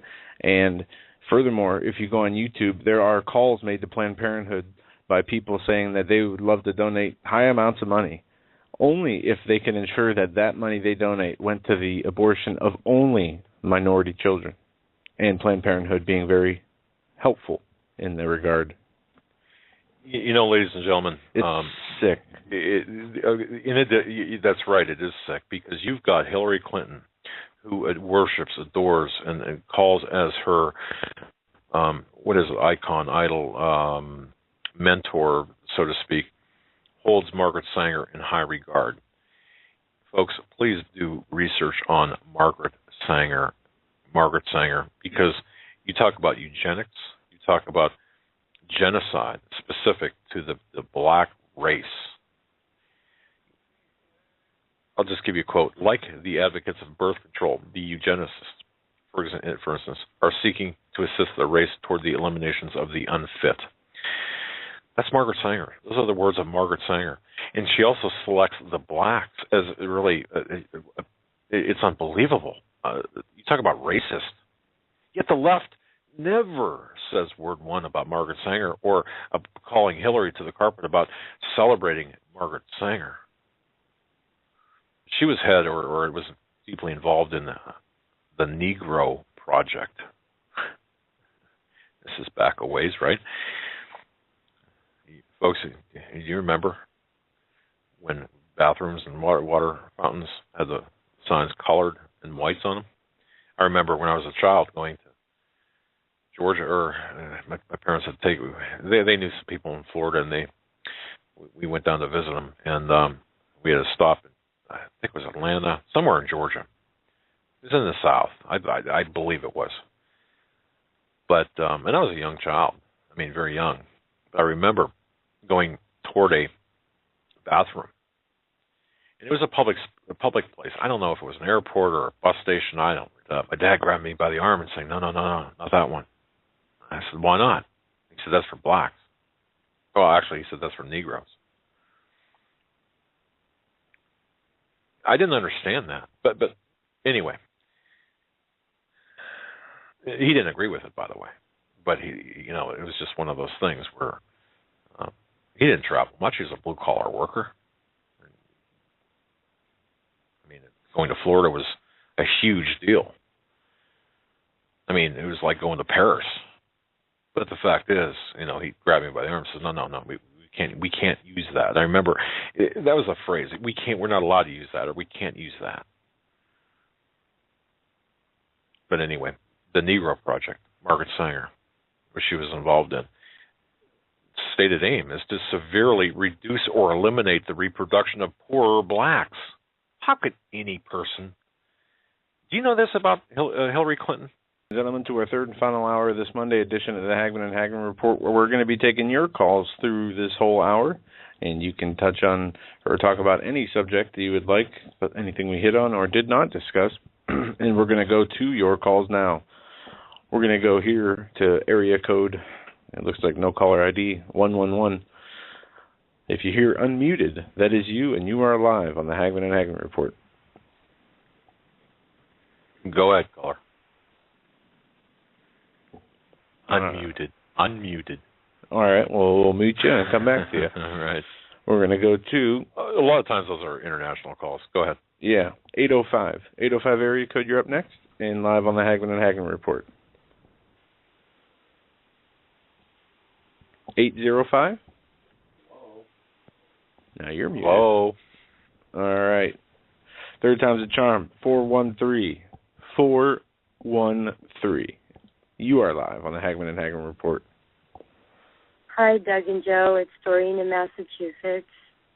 Hi, Doreen in Massachusetts. How's Massachusetts going? You know, yeah, I live here, so what can I say? I have something quick tonight. Two things.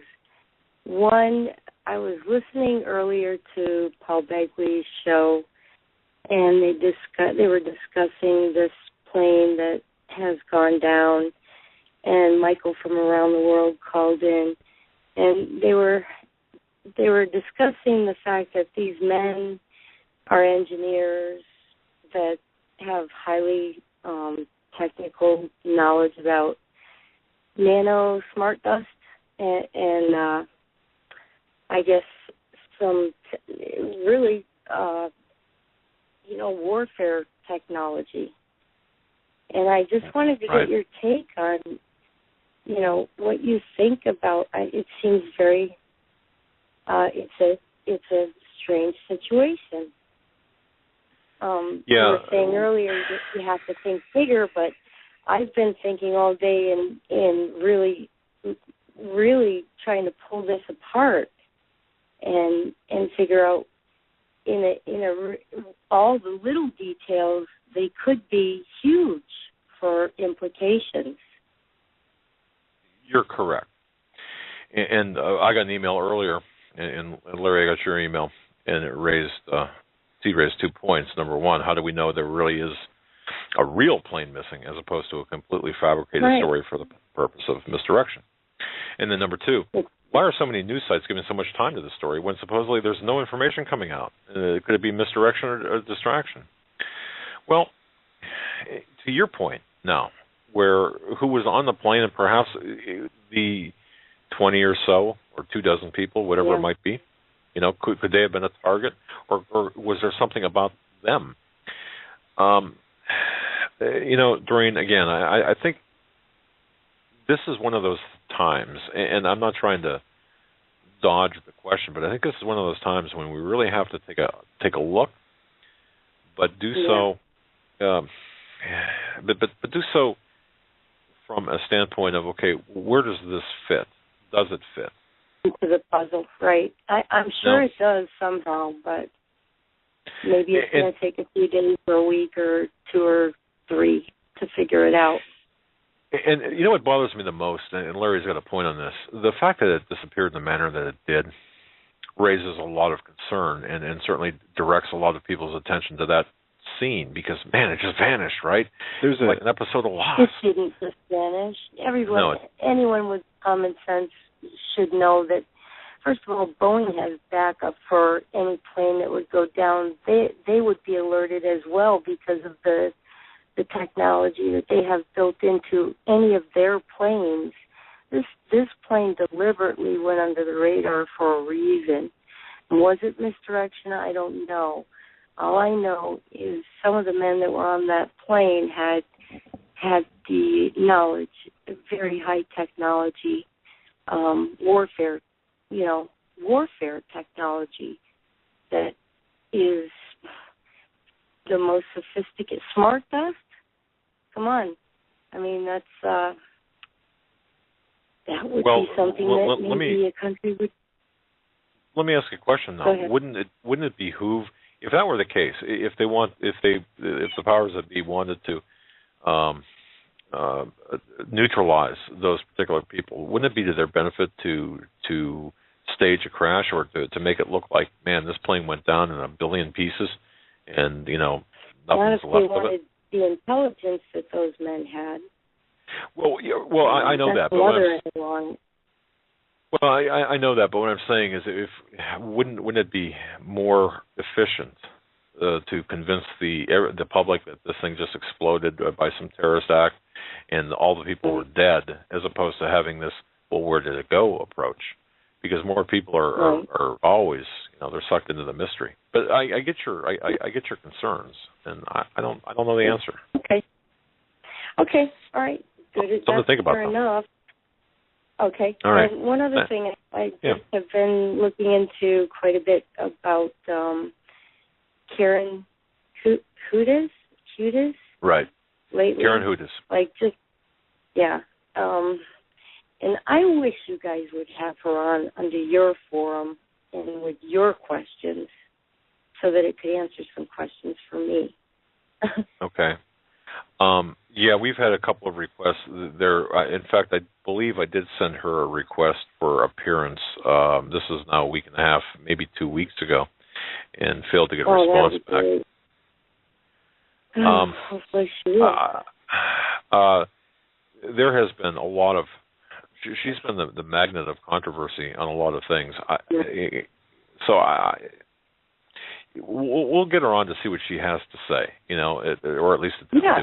I'm just trying to decipher. That's all. And the more information that you guys can put out there, the more that all of us get a chance to decide for ourselves. Right. And I know Rick Wiles had her on, and I from what I understand, the interview went really poorly, and I think Rick had tossed her off the air for whatever reason. I didn't hear the entire interview. But nonetheless, that doesn't affect us, except to say that certainly it'd be an interesting time. And I've watched many of her interviews, and you know what? Yeah, she gets interrupted a lot, doesn't she? She does. She can't tell her story half the time. So that's why I think you guys would be a great forum for her, because you're an excellent. Both of you ask such good questions. Well, thanks. Yeah, we'll send out another request for appearance, and we'll see what happens. Thanks, Doreen. God bless. All right, great. You guys have a good night. All right. You too. Thank you. Moving right along on our calls here. We're going to go to 631 area code next. 631, you're live on the Hagmann and Hagmann Report. Long Island. What's going on, fellas? How you doing tonight? Can't complain. How's Long Island? I got a couple of... it's not doing too bad. I mean, chemtraily, but besides that, I'm still surviving. Are you anywhere? Constitution-free zone. Are you anywhere by? Are you anywhere by Hicksville? I'm about an hour away from Hicksville. Okay, all right. I'm on the east end. Oh, okay. Wow. In the okay. Yeah, Joe and I spent a lot of time in Hicksville. Okay. Oh yeah. Cool. Yeah. Very cool. So, all right. What's on your mind? I got two questions for you tonight. I've been trying to get this one to you for like 2 weeks now. About the Pope saying, I don't know if you covered it or not, about the Pope saying that there's no such thing as hell. Is this in conjunction with the Third Vatican Council?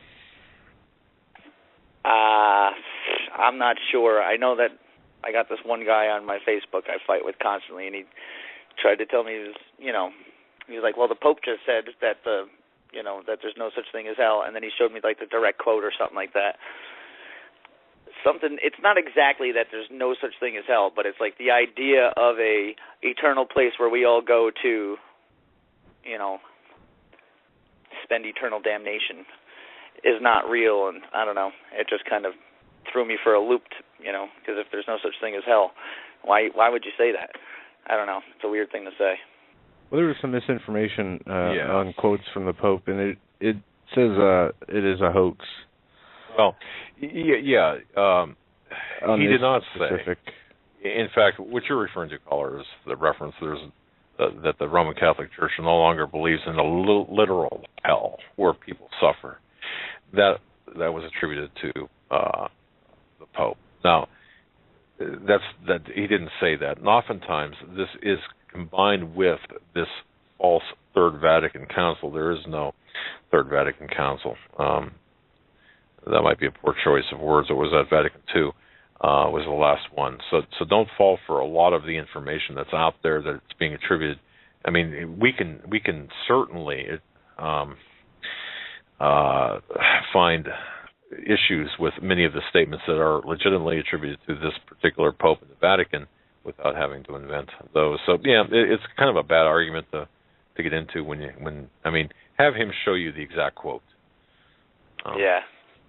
No, I agree with you. And then this other one it actually just hit me right before I got on the phone with you guys.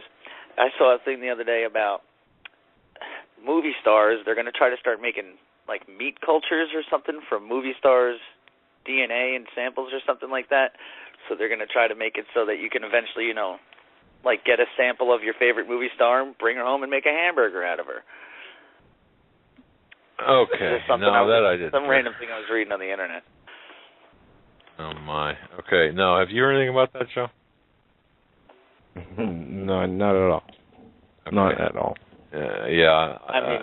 I just think it's messed up because I heard on Alex Jones a few months ago how he was saying that the government was going to try to force people to give the dead bodies of their relatives. You weren't allowed to bury people anymore or something like that. The government was going to force you to give your body over to the government so they could make it into fertilizer. There was this grand plan to get us all to eat ourselves or some crazy story like that. Soylent Green. A lot of these things on the internet are just so outlandish. I mean, this is one of the reasons, back when we were on Lori Roth, she asked us about the kill switch and would Obama, hit the kill switch on the internet, and I said no, not in my personal belief, not until they really are going to bring things to a head, because it is such a great tool for disinformation and the spreading of propaganda and lies. They got us chasing our tails. How great is that? Chasing your tail, chasing down these, and that impugns your integrity, and it impugns your responsible reporting. So, no,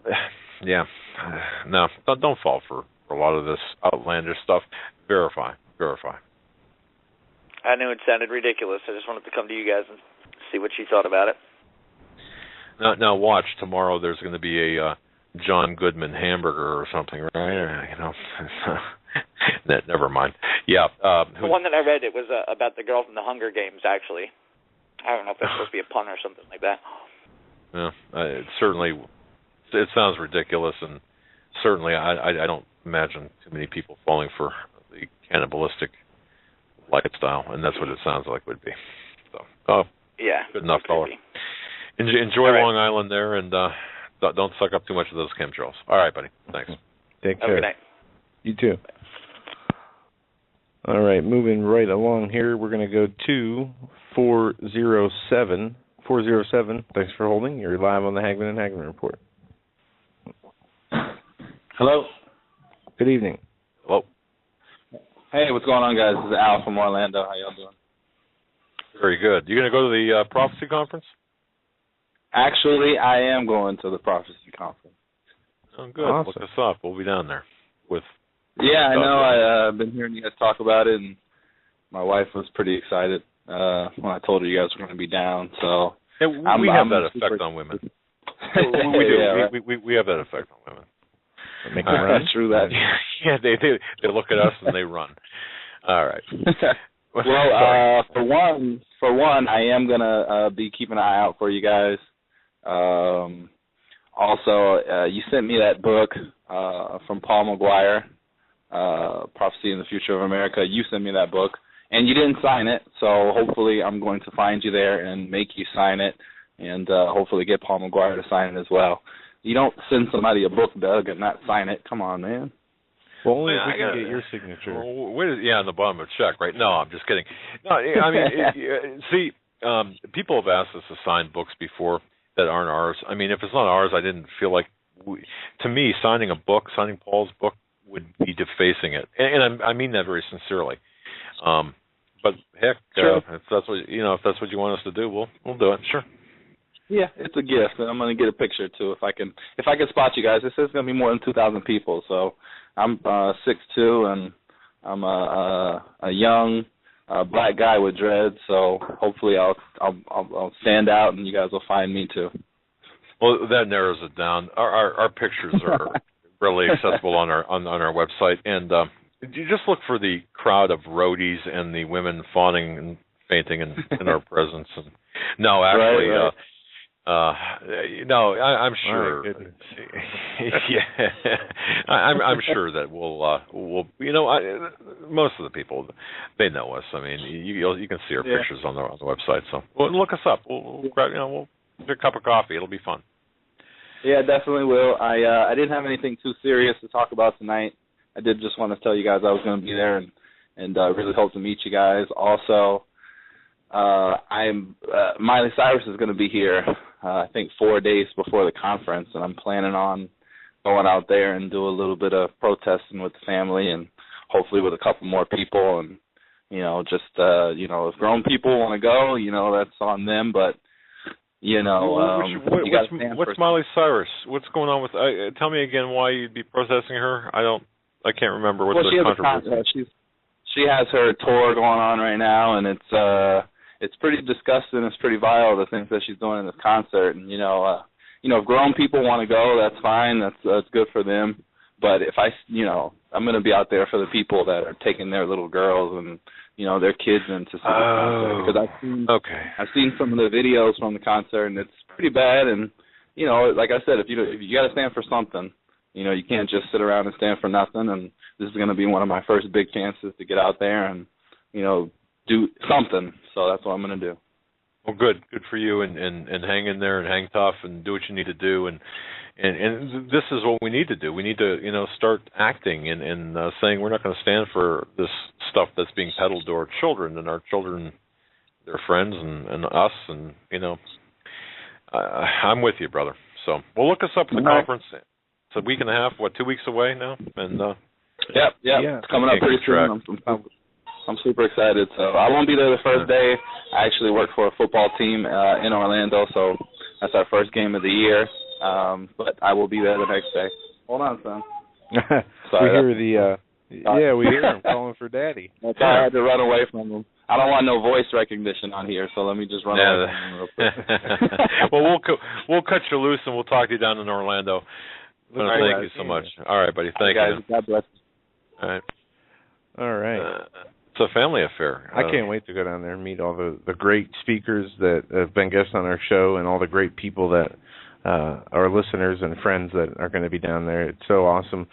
Even when we went to Canton for Russ Dizdar's conference, the people that we met there were just fabulous. Same thing with Apex, North Carolina. Couldn't meet a greater group of people. Well. Yeah, it's some of the best memories are the people that we meet and have the chance to talk with, and it's just sad that we can't sit down and spend a lot more time. But we'll have some time down there. But with the people at Orlando in this conference, the people that are speaking are the ones that we really need to listen to and we really need to pay attention to. We know that's why we're going down there for the information. We really need to pay attention to these people and what they're saying. So, all right. 575. We're coming to you next. You're live on the Hagmann and Hagman Report. You mean I'm on the radio? Live on air. How you doing, Doug and Joe? Not bad. You're talking to about 5 people right now, and that's all. So feel free. Oh, okay. Listen, I was listening to John Moore's broadcast today. I've listened to it? No, but I've gotten about 100 emails about it. I saw a comment about it being kind of he had a guest on who was talking about the 11th of April. One of them was the 11th of April about the economy going, and then the one in October between the 10th and the 20th.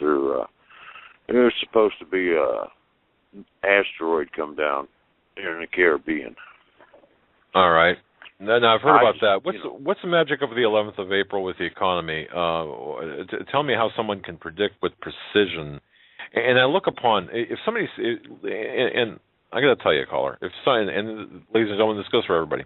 If somebody came up to me, if I had this deep insider intelligence source who came to me and said, on April 11th, this is going to happen, and lays out this plan, I would have to look at that person and say, I mean, there would be so many questions and so many concerns, because if you've got that level of precision, Doug, yeah, I'm just stating. Listen to John Moore's program today, okay? I'm going to do that, and because the guy he brought on, he runs his predictions. He's about 100%. He's military, ex-military, and he has a lot of contacts. So, I'm just saying, just listen to what he had to say today and make your own decision. Okay, I will do that. What's your feeling, though, caller? I want to hear what you think about it. I want to hear what you think about it. What I think about it is through Jesus Christ, okay? And a lot of the statements he said are coming true. There was a pastor down in Puerto Rico that had a vision, and this asteroid's supposed to hit the west of Puerto Rico. And he died in 2011, and it was supposed to happen after he died. So what this guy was saying was that NASA knows that this is going to happen. And there's already FEMA camp that is already down there. They've got coffins. They've got military people. It's all stashed up in the mountains. All right. And that's proven. You can go back on YouTube and pick up some of that stuff. They actually are in Puerto Rico. All right. So I'm going to do that. I'm going to listen. Research it, because I've done my research on it, and it's coming. How much damage? Western or the Caribbean, but that would affect the entire eastern coast, right? Well, it's going to hit on the west side of Puerto Rico. It's going to cause a 1,000-foot tidal wave to come in on Puerto Rico. It's supposed to hit Venezuela, up through Mexico, the coast, and I think Florida's going to get hit a little worst. And that's all I know about it. All right. Judging, by his dream. Okay. And they wrote letters to NASA, tell them that, hey, this is going to happen. And all of a sudden the Navy's down there and setting up things. All right. Interesting. Now, what about the economic aspect in April? Okay. He's done calculations on everything, and I can't remember everything that he said about it, but he says he's got an 85% chance. We have an 85% chance on April 11th. Everything's going to happen. I mean, everything is going to come together and cause a collapse. Okay. Listen to it. He explains it better, Okay. I mean, I will do that. Listen, I'm 65 years old. My memory's not the best thing. So, listen to it. Make your own judgment. All right. And I just opened up one of the 100 emails. The gentleman is Bob Gaskin. He's got block. Okay, that's who was on. Okay. Yeah. Right. Okay. So, and I know John Moore does a good job vetting information, so I want to thank you for that. Well, I trust him. I trust him. He, of all the people that's on YouTube, he's the only one I really trust.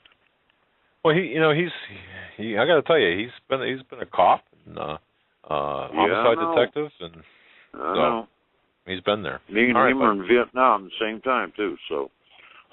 Oh wow. All right. Well, them days are over with. Yeah. Have a good thank one. you for your Have service, a good one, man. Joe. Doug. All right. Okay. Thanks for the call. Thank you. Have a great night. Bye-bye. All right, moving right along here. Let's see if we can go back to our other international or 111 caller. 111. You're live on the Hagmann and Hagmann Report.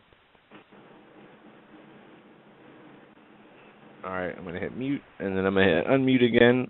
And caller, you are live. Okay. We can hear background noise. 240.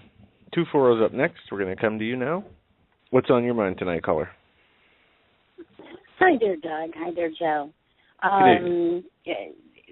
Fantastic show with John Moore Friday. I have a problem, this a side note, I do have a problem listening to you live, and so I normally have to wait till it's over and then go back and do the rebroadcast. I don't know why that is. I have, my Wi-Fi that actually we just got upgraded and everything a few months back, and then I used to have to listen to you over my 4G on my phone, and still it keeps coming in and out. But got lucky tonight and was able to listen to most of the show. I wanted to say concerning the last callers, I really like John, and I usually just listen to certain things that I come across on YouTube. However, what attracts me to your show more than any other show is the fact that you're investigators, is the fact that you really do your research beforehand. And I'm the type of person that I'll believe what you say, but I gotta have some background information. I gotta have some some sense behind it. There's a lot of stuff being floated out there. And as far as the space and the asteroids and the Planet X and all of that, I can't grab onto that. But that's my 2 cents about that. But it was a fascinating interview, between Mr. Moore's voice and Doug, your voice, I was in heaven if we'd have had John Wells. What's his name? Yes, if we had the 3, John B. Wells, if we had the 3 on together, I'd be in heaven. But anyway, I called mainly. I got off on something else there. I'm sorry. I called mainly on the Russ Dizdar show interview, and I've been listening to I guess about a year and a half or so. I am, the more I have listened, I was born again about, I guess about 2.5, 3 years ago, probably. I was raised by an atheist liberal. Sounds fun. Yeah. My father left when I was young, and he was Army intelligence and conservative, but anyway, it was, the kids were with mom in those days. But anyway, so I was born again about 3 years ago. And the more I dedicated myself to Christ, I'm finding that I'm experiencing activity at night that I think is what they're calling the sleep paralysis. Okay. And what it is I'm laying. I've experienced stuff in the house before, but nothing that's scared me. But I would lay in bed still, and I have a cat. So sometimes I feel like it's my cat that jumps up on the bed and that walks the outline of my body, and that walks, it'll step between my legs and around my feet, and it'll walk up alongside my body. And it's terrifying. Let me stop you there. Caller, let me ask you this. Do you feel that the cat is reacting to something, or do you feel that the cat is... Oh, no, the cat's not there. No, the cat's not there. Yeah, she's talking about what she feels. Oh. It feels like the cat is walking the outline of her body. Oh. Correct. That's what it feels like, and I always would think it was the cat. And I would look down. Of course, now I know that's not the truth, but now I'd look down, and the cat's not there. This is, and I never realized that I was paralyzed, but I was frozen in fear. And then, because I would always just say, maybe it was a cat and I just was unable to see him or whatever, but I know differently. I'd either have my iPad on or some kind of nightlight in there where I can see. And this went on for about 3 weeks, 4 weeks maybe. And then I had a situation where it happened, and I just closed my eyes, and then I had a breath in my ear. And the breath was ominous, and it blew my hair away from my ear. At this point, I'm praying, for Jesus Christ, and that I'm protected by the light of Jesus Christ, and just over and over and over, and it would go away. But I'm assuming this is what he's talking about as far as sleep paralysis, or about I see nothing other than what I feel. It seems the more I am dedicating myself to Christ, the frequency in which this is happening is happening more as well. So I'd be interested to know if other people are experiencing. I heard y'all talk about this uptick of this rise in this in these type of activities and demonic activities, and it happened. It happened to me. I can't discuss it with anybody. I've had it happen to me also. Yeah, I can tell you that Joe's had it happen to him as well. Yeah. Yep. Yeah, in one instance that I've talked about on the air, I had my eyes open, and I was, when you're in that state, you're struggling with every ounce of strength to move, to scream, to get yourself out of that. And my wife saw me struggling, and she kind of slapped me in the face, and I saw her do it. I had my eyes open, and when I was able to talk, I said, "Did you see me looking at you?" And she said, "No, your eyes were closed." But I've never had something where I felt was evil around me at this time. It's just a feeling of complete paralysis, when I come to the realization that I'm in that state, wanting to just get out of it any way possible. But I've never had a kind of spirit apparition or anything. Maybe we can help you, caller, if you want to send an email, and in the subject line just put sleep paralysis. I can get it to Russ, and perhaps have Russ email you to tell you what might, how you could perhaps insulate yourself more. Right. That would be fantastic. Yeah, we can't let you hang out there in this type of condition. My goodness. So I feel. I'm not.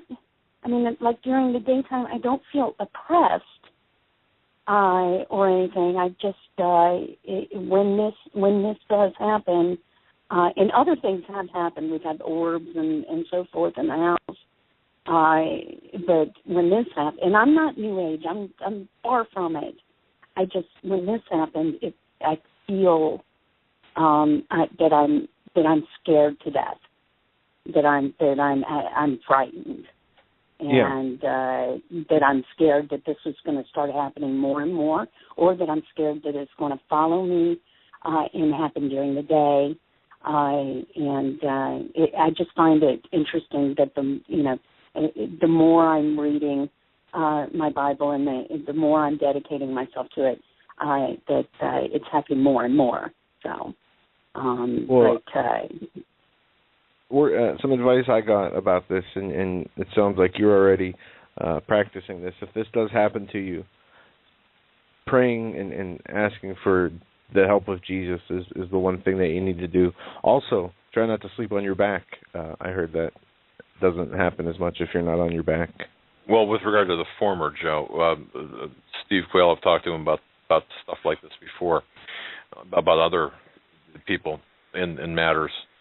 Speak with authority, command any type of demonic entities to leave in the name of Jesus Christ, and keep doing that. Now, with regard to the former, sleeping on your back, I don't know. Oh wow, I'd sleep on my back quite often too. But yeah, I'm just not sure, what to do. I don't have a church in my area that I go to. I've tried different ones. They're all compromised. They're all the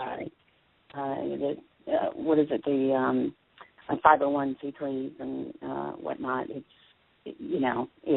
I have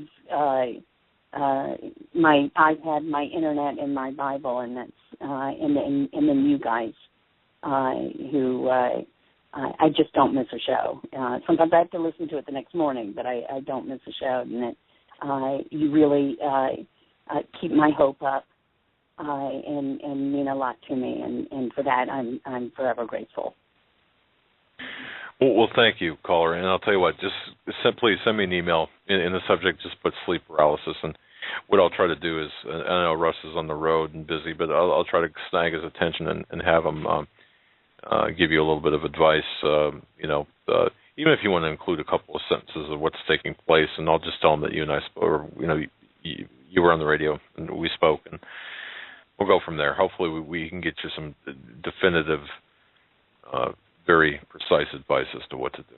But keep praying and claim dominion over those spirits, or, in the name of Jesus. That's the best thing I can think of doing. And absolutely. That's what I started doing when I found out that, this is obvious. Well, after the breath in my ear, it was kind of a breath growl type thing in my ear, and that's what that's really got my attention. So I would get mine too. Yes. Yeah. So I would really appreciate that. I've called once before, and I'll call again. I've got a million things to talk about. All right. Thank you so much. We got about 2 million points of view to offer you when you do call in with 1 million questions. All right. Well, I'll count on that. Thanks, guys. I really appreciate it, and I will send you over an email, Doug. Thank you so much. Thank you. Thanks. God bless you, and have a good night. God bless. God bless you too. I got to just tell you this, Joe. The other night, I've been, I more often than not, I'll sleep in the den on the couch for a lot of reasons. I thought you meant the den, like at your head on the keyboard computer. No, never mind. Okay. Sometimes I do fall asleep in the office, but we have a den at my house, and my wife's a light sleeper, and our schedules are so off, and I'll sleep on the couch, and I did get in my ear this growling, this snarling sound at one point, and it did scare the heck out of me. And of course, it was our canine king, German Shepherd.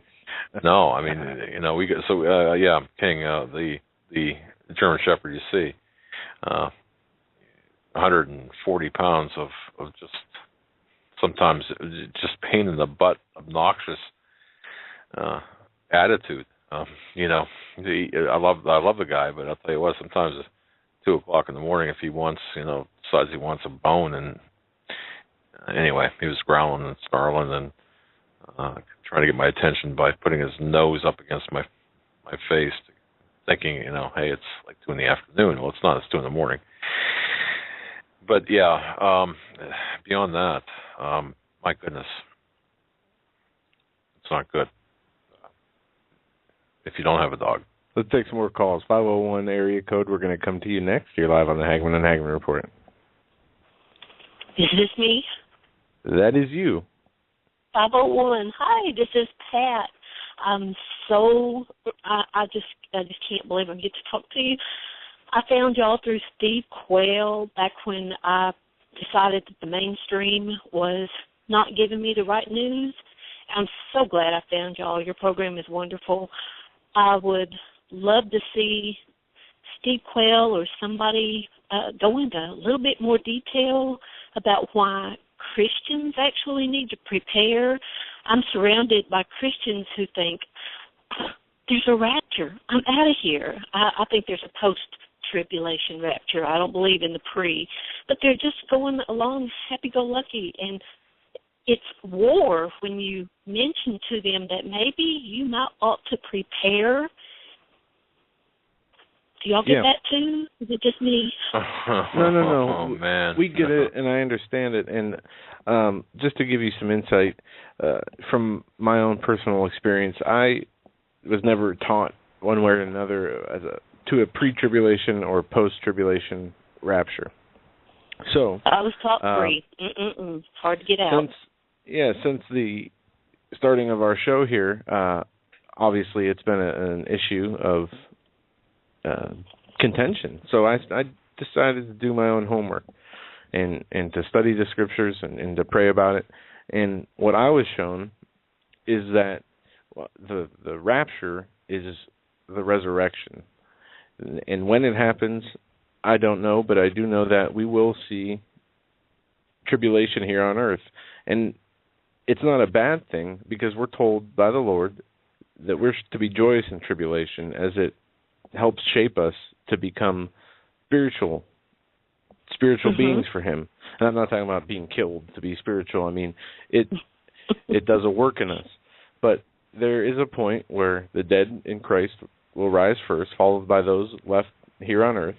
And we're told to overcome through the tribulation. And those that overcome,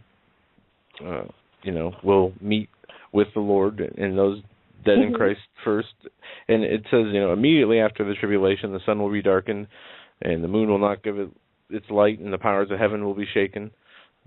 And then He'll send His angels with the sound of a great trumpet, and they shall gather together His elect from the four winds of the four ends or four corners of heaven. Now, there is obviously different belief systems, as you pointed out, and some people who believe in a pre-tribulation rapture vehemently oppose any other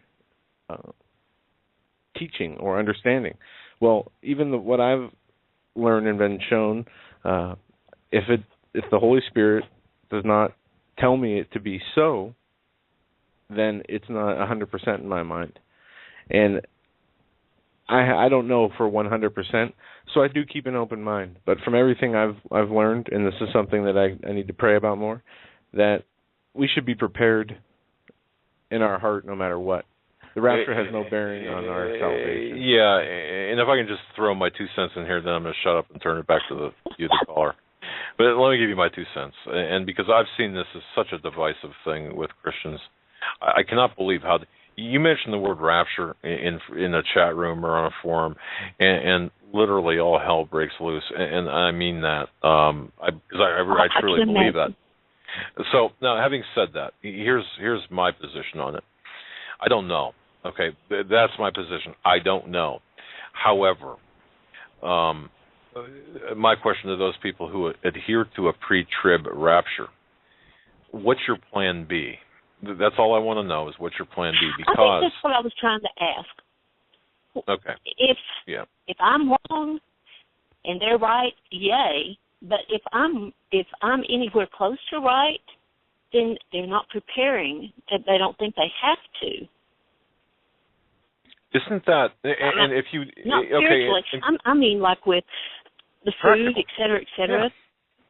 Yeah. And by the way, and you make a good point, because. And I don't mean to interrupt here, and again, I'm just going to give my 2 cents and shut up now.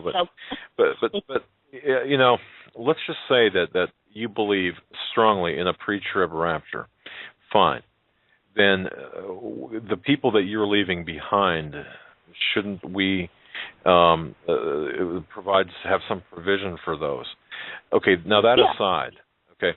Now let's just push this aside. To those pre-trib rapture people, have you studied the origins of rapture? Have you consulted with some luminaries? Have you talked to people like Pastor Langford and studied the material that he's provided? All of this. And if you have and you're still convinced of a pre-trib rapture, then if all of those people, in your estimation, are incorrect, where there will be, or correct, or if they were led to be correct, and you're not raptured out before the tribulation period, then my question is, will you be deceived into thinking that everything's been a lie, and what will that do to your faith? Yeah. So, and then I'm going to shut up. Right. Add this: everybody and anybody should do this, no matter what your belief is now. Put it aside and dedicate yourself to study and find out through the Word and through prayer. No matter what, if pre, post, mid, whatever the belief is, put that belief aside, keep an open mind, and go back through the Scriptures and study them and see with the Lord if you get a different answer. And that's all that I can ask of people to do, and I think that's what the Lord asks of people to do with all Scriptures, no matter what they are. I guess so. Just looking for that miracle spark. Lights on. Well, I don't. Finding it for them. You know what? I don't think you're going to find it. I think that there's a lot of people out there who are so really protective of that doctrine, of that belief, that it wouldn't matter if you had the answer or not. And that's not to say that they're wrong. It's to say that they're very closed-minded. They're very convinced in their faith. So, but the bottom line is, look, I don't know. I don't claim to know. I don't know. All I can do is I'm still researching, but I lean certainly on the side that no, there's not going to be a pre-trib rapture. That's my personal belief, and I'm not saying it's right. So. Oh, I understand. Well, thank you. Well, God bless. Thank you. Have a good one. Right. You too. Thanks. God bless. Bye. Bye-bye. We got about 9 minutes left. We're going to take a few more calls here. We're going to go to 603 next. 603, you're live on the Hagmann and Hagin Report. Hi, Doug and Joe. This is New Hampshire. New Hampshire. It's great to talk with. New Hampshire. I know. I've called in many times before, and I said that this time I'm going to talk slow and not give a whole lot of information. Could I address the woman who feels her cat walking up her bed? Would that be all right? Sure. I also, when I'm laying in bed at night, feel as if one of my 3 cats are walking up the bed, and he's not, because I'll look. But I wanted to encourage her to open her Bible to Luke 10:19, and I wanted, since I heard Russ Dizdar, I've been going on to his website. And all day during work, I've been learning about demons, how they work, who they are, how to combat them. And Joe said once that knowledge is power, and many other people say that. And it's so true, because it'll take her fear away. But if she opens her Bible to Luke 10:19, read words of Jesus saying, "Behold, I give you the authority." And it's to trample on serpents and scorpions and over all the powers of the enemy, and nothing by any means hurt you. And not to rejoice in it, that they're subject to you.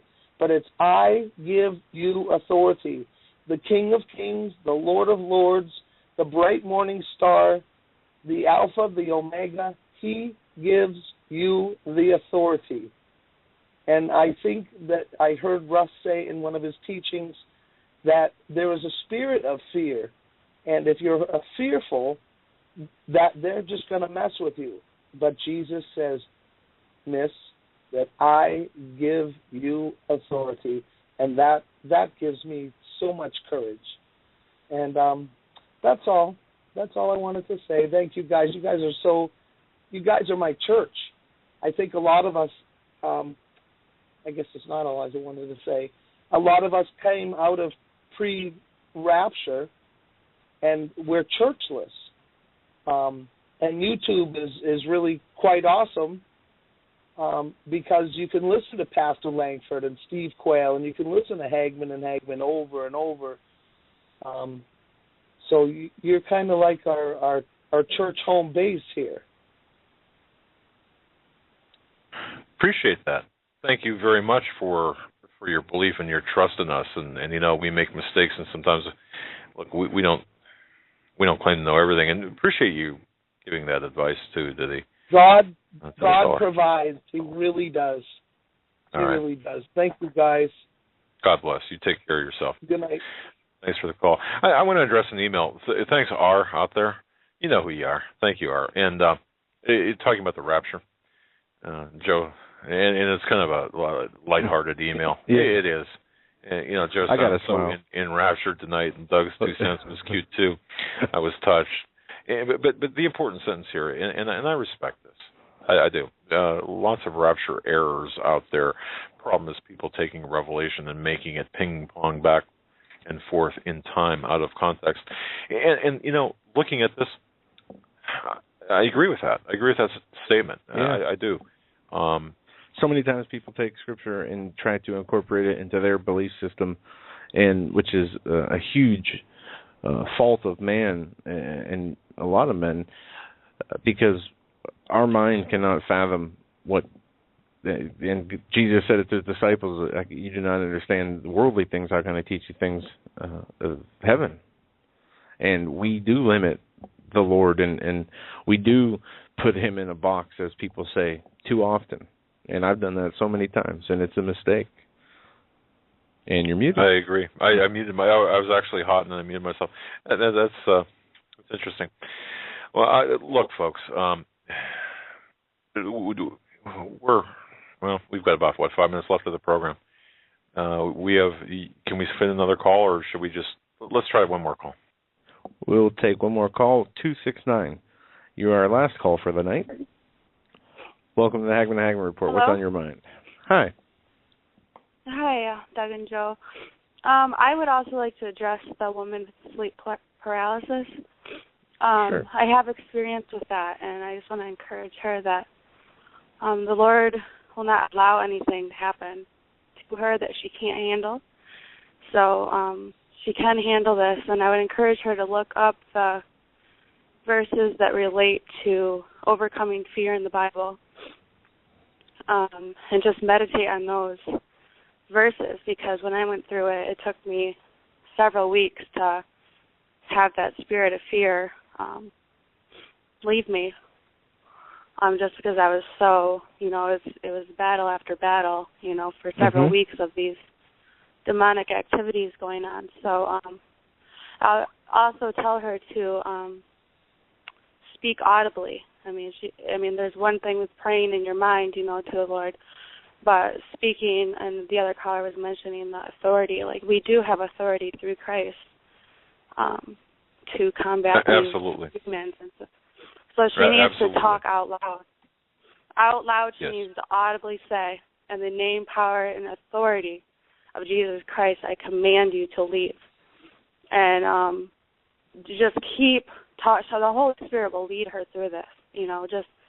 She'll keep saying whatever whatever comes to mind, whatever she feels that she needs to say. When she feels a sense of peace, that she'll know that it's okay to stop.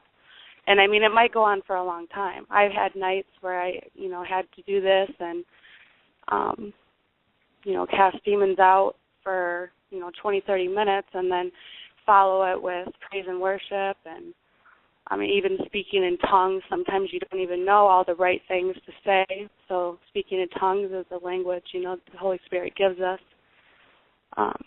to say the things that we might not be able to say. And also Satan can't intervene with that audible speech because, it's only a language the Holy Spirit understands. So that would be my best advice, and I'll be praying for her, and just want to encourage her that she can do this. She has the authority, and the battle is won in Christ. So, well, thank you. Thank you so much for the call. All right. God bless you. Yeah. Thank you so much. Have a great night. One story here before we close out. I just saw this. TSA purchases 1,980 sticks of dynamite to go with their 3.5 million rounds of ammo. Kind of interesting. Going to have to do some digging on that and find out what that is about. But regardless, tomorrow night we'll be joined by Stan Deyo in the second hour. It has been a pleasure to be here with you all today, and we will be back tomorrow at 8 p.m. And until then, stay safe. God bless. Oh, and by the way, on Saturday I'm going to be a guest on Coast to Coast AM in the first hour, for the entire first hour. It's coming Saturday, the 15th of... awesome. So, yeah, just kind of a heads up for that. Saturday night, hour 1, Coast to Coast, the old man. That's right. All right. Stay With safe. that, we'll see you tomorrow night. God bless.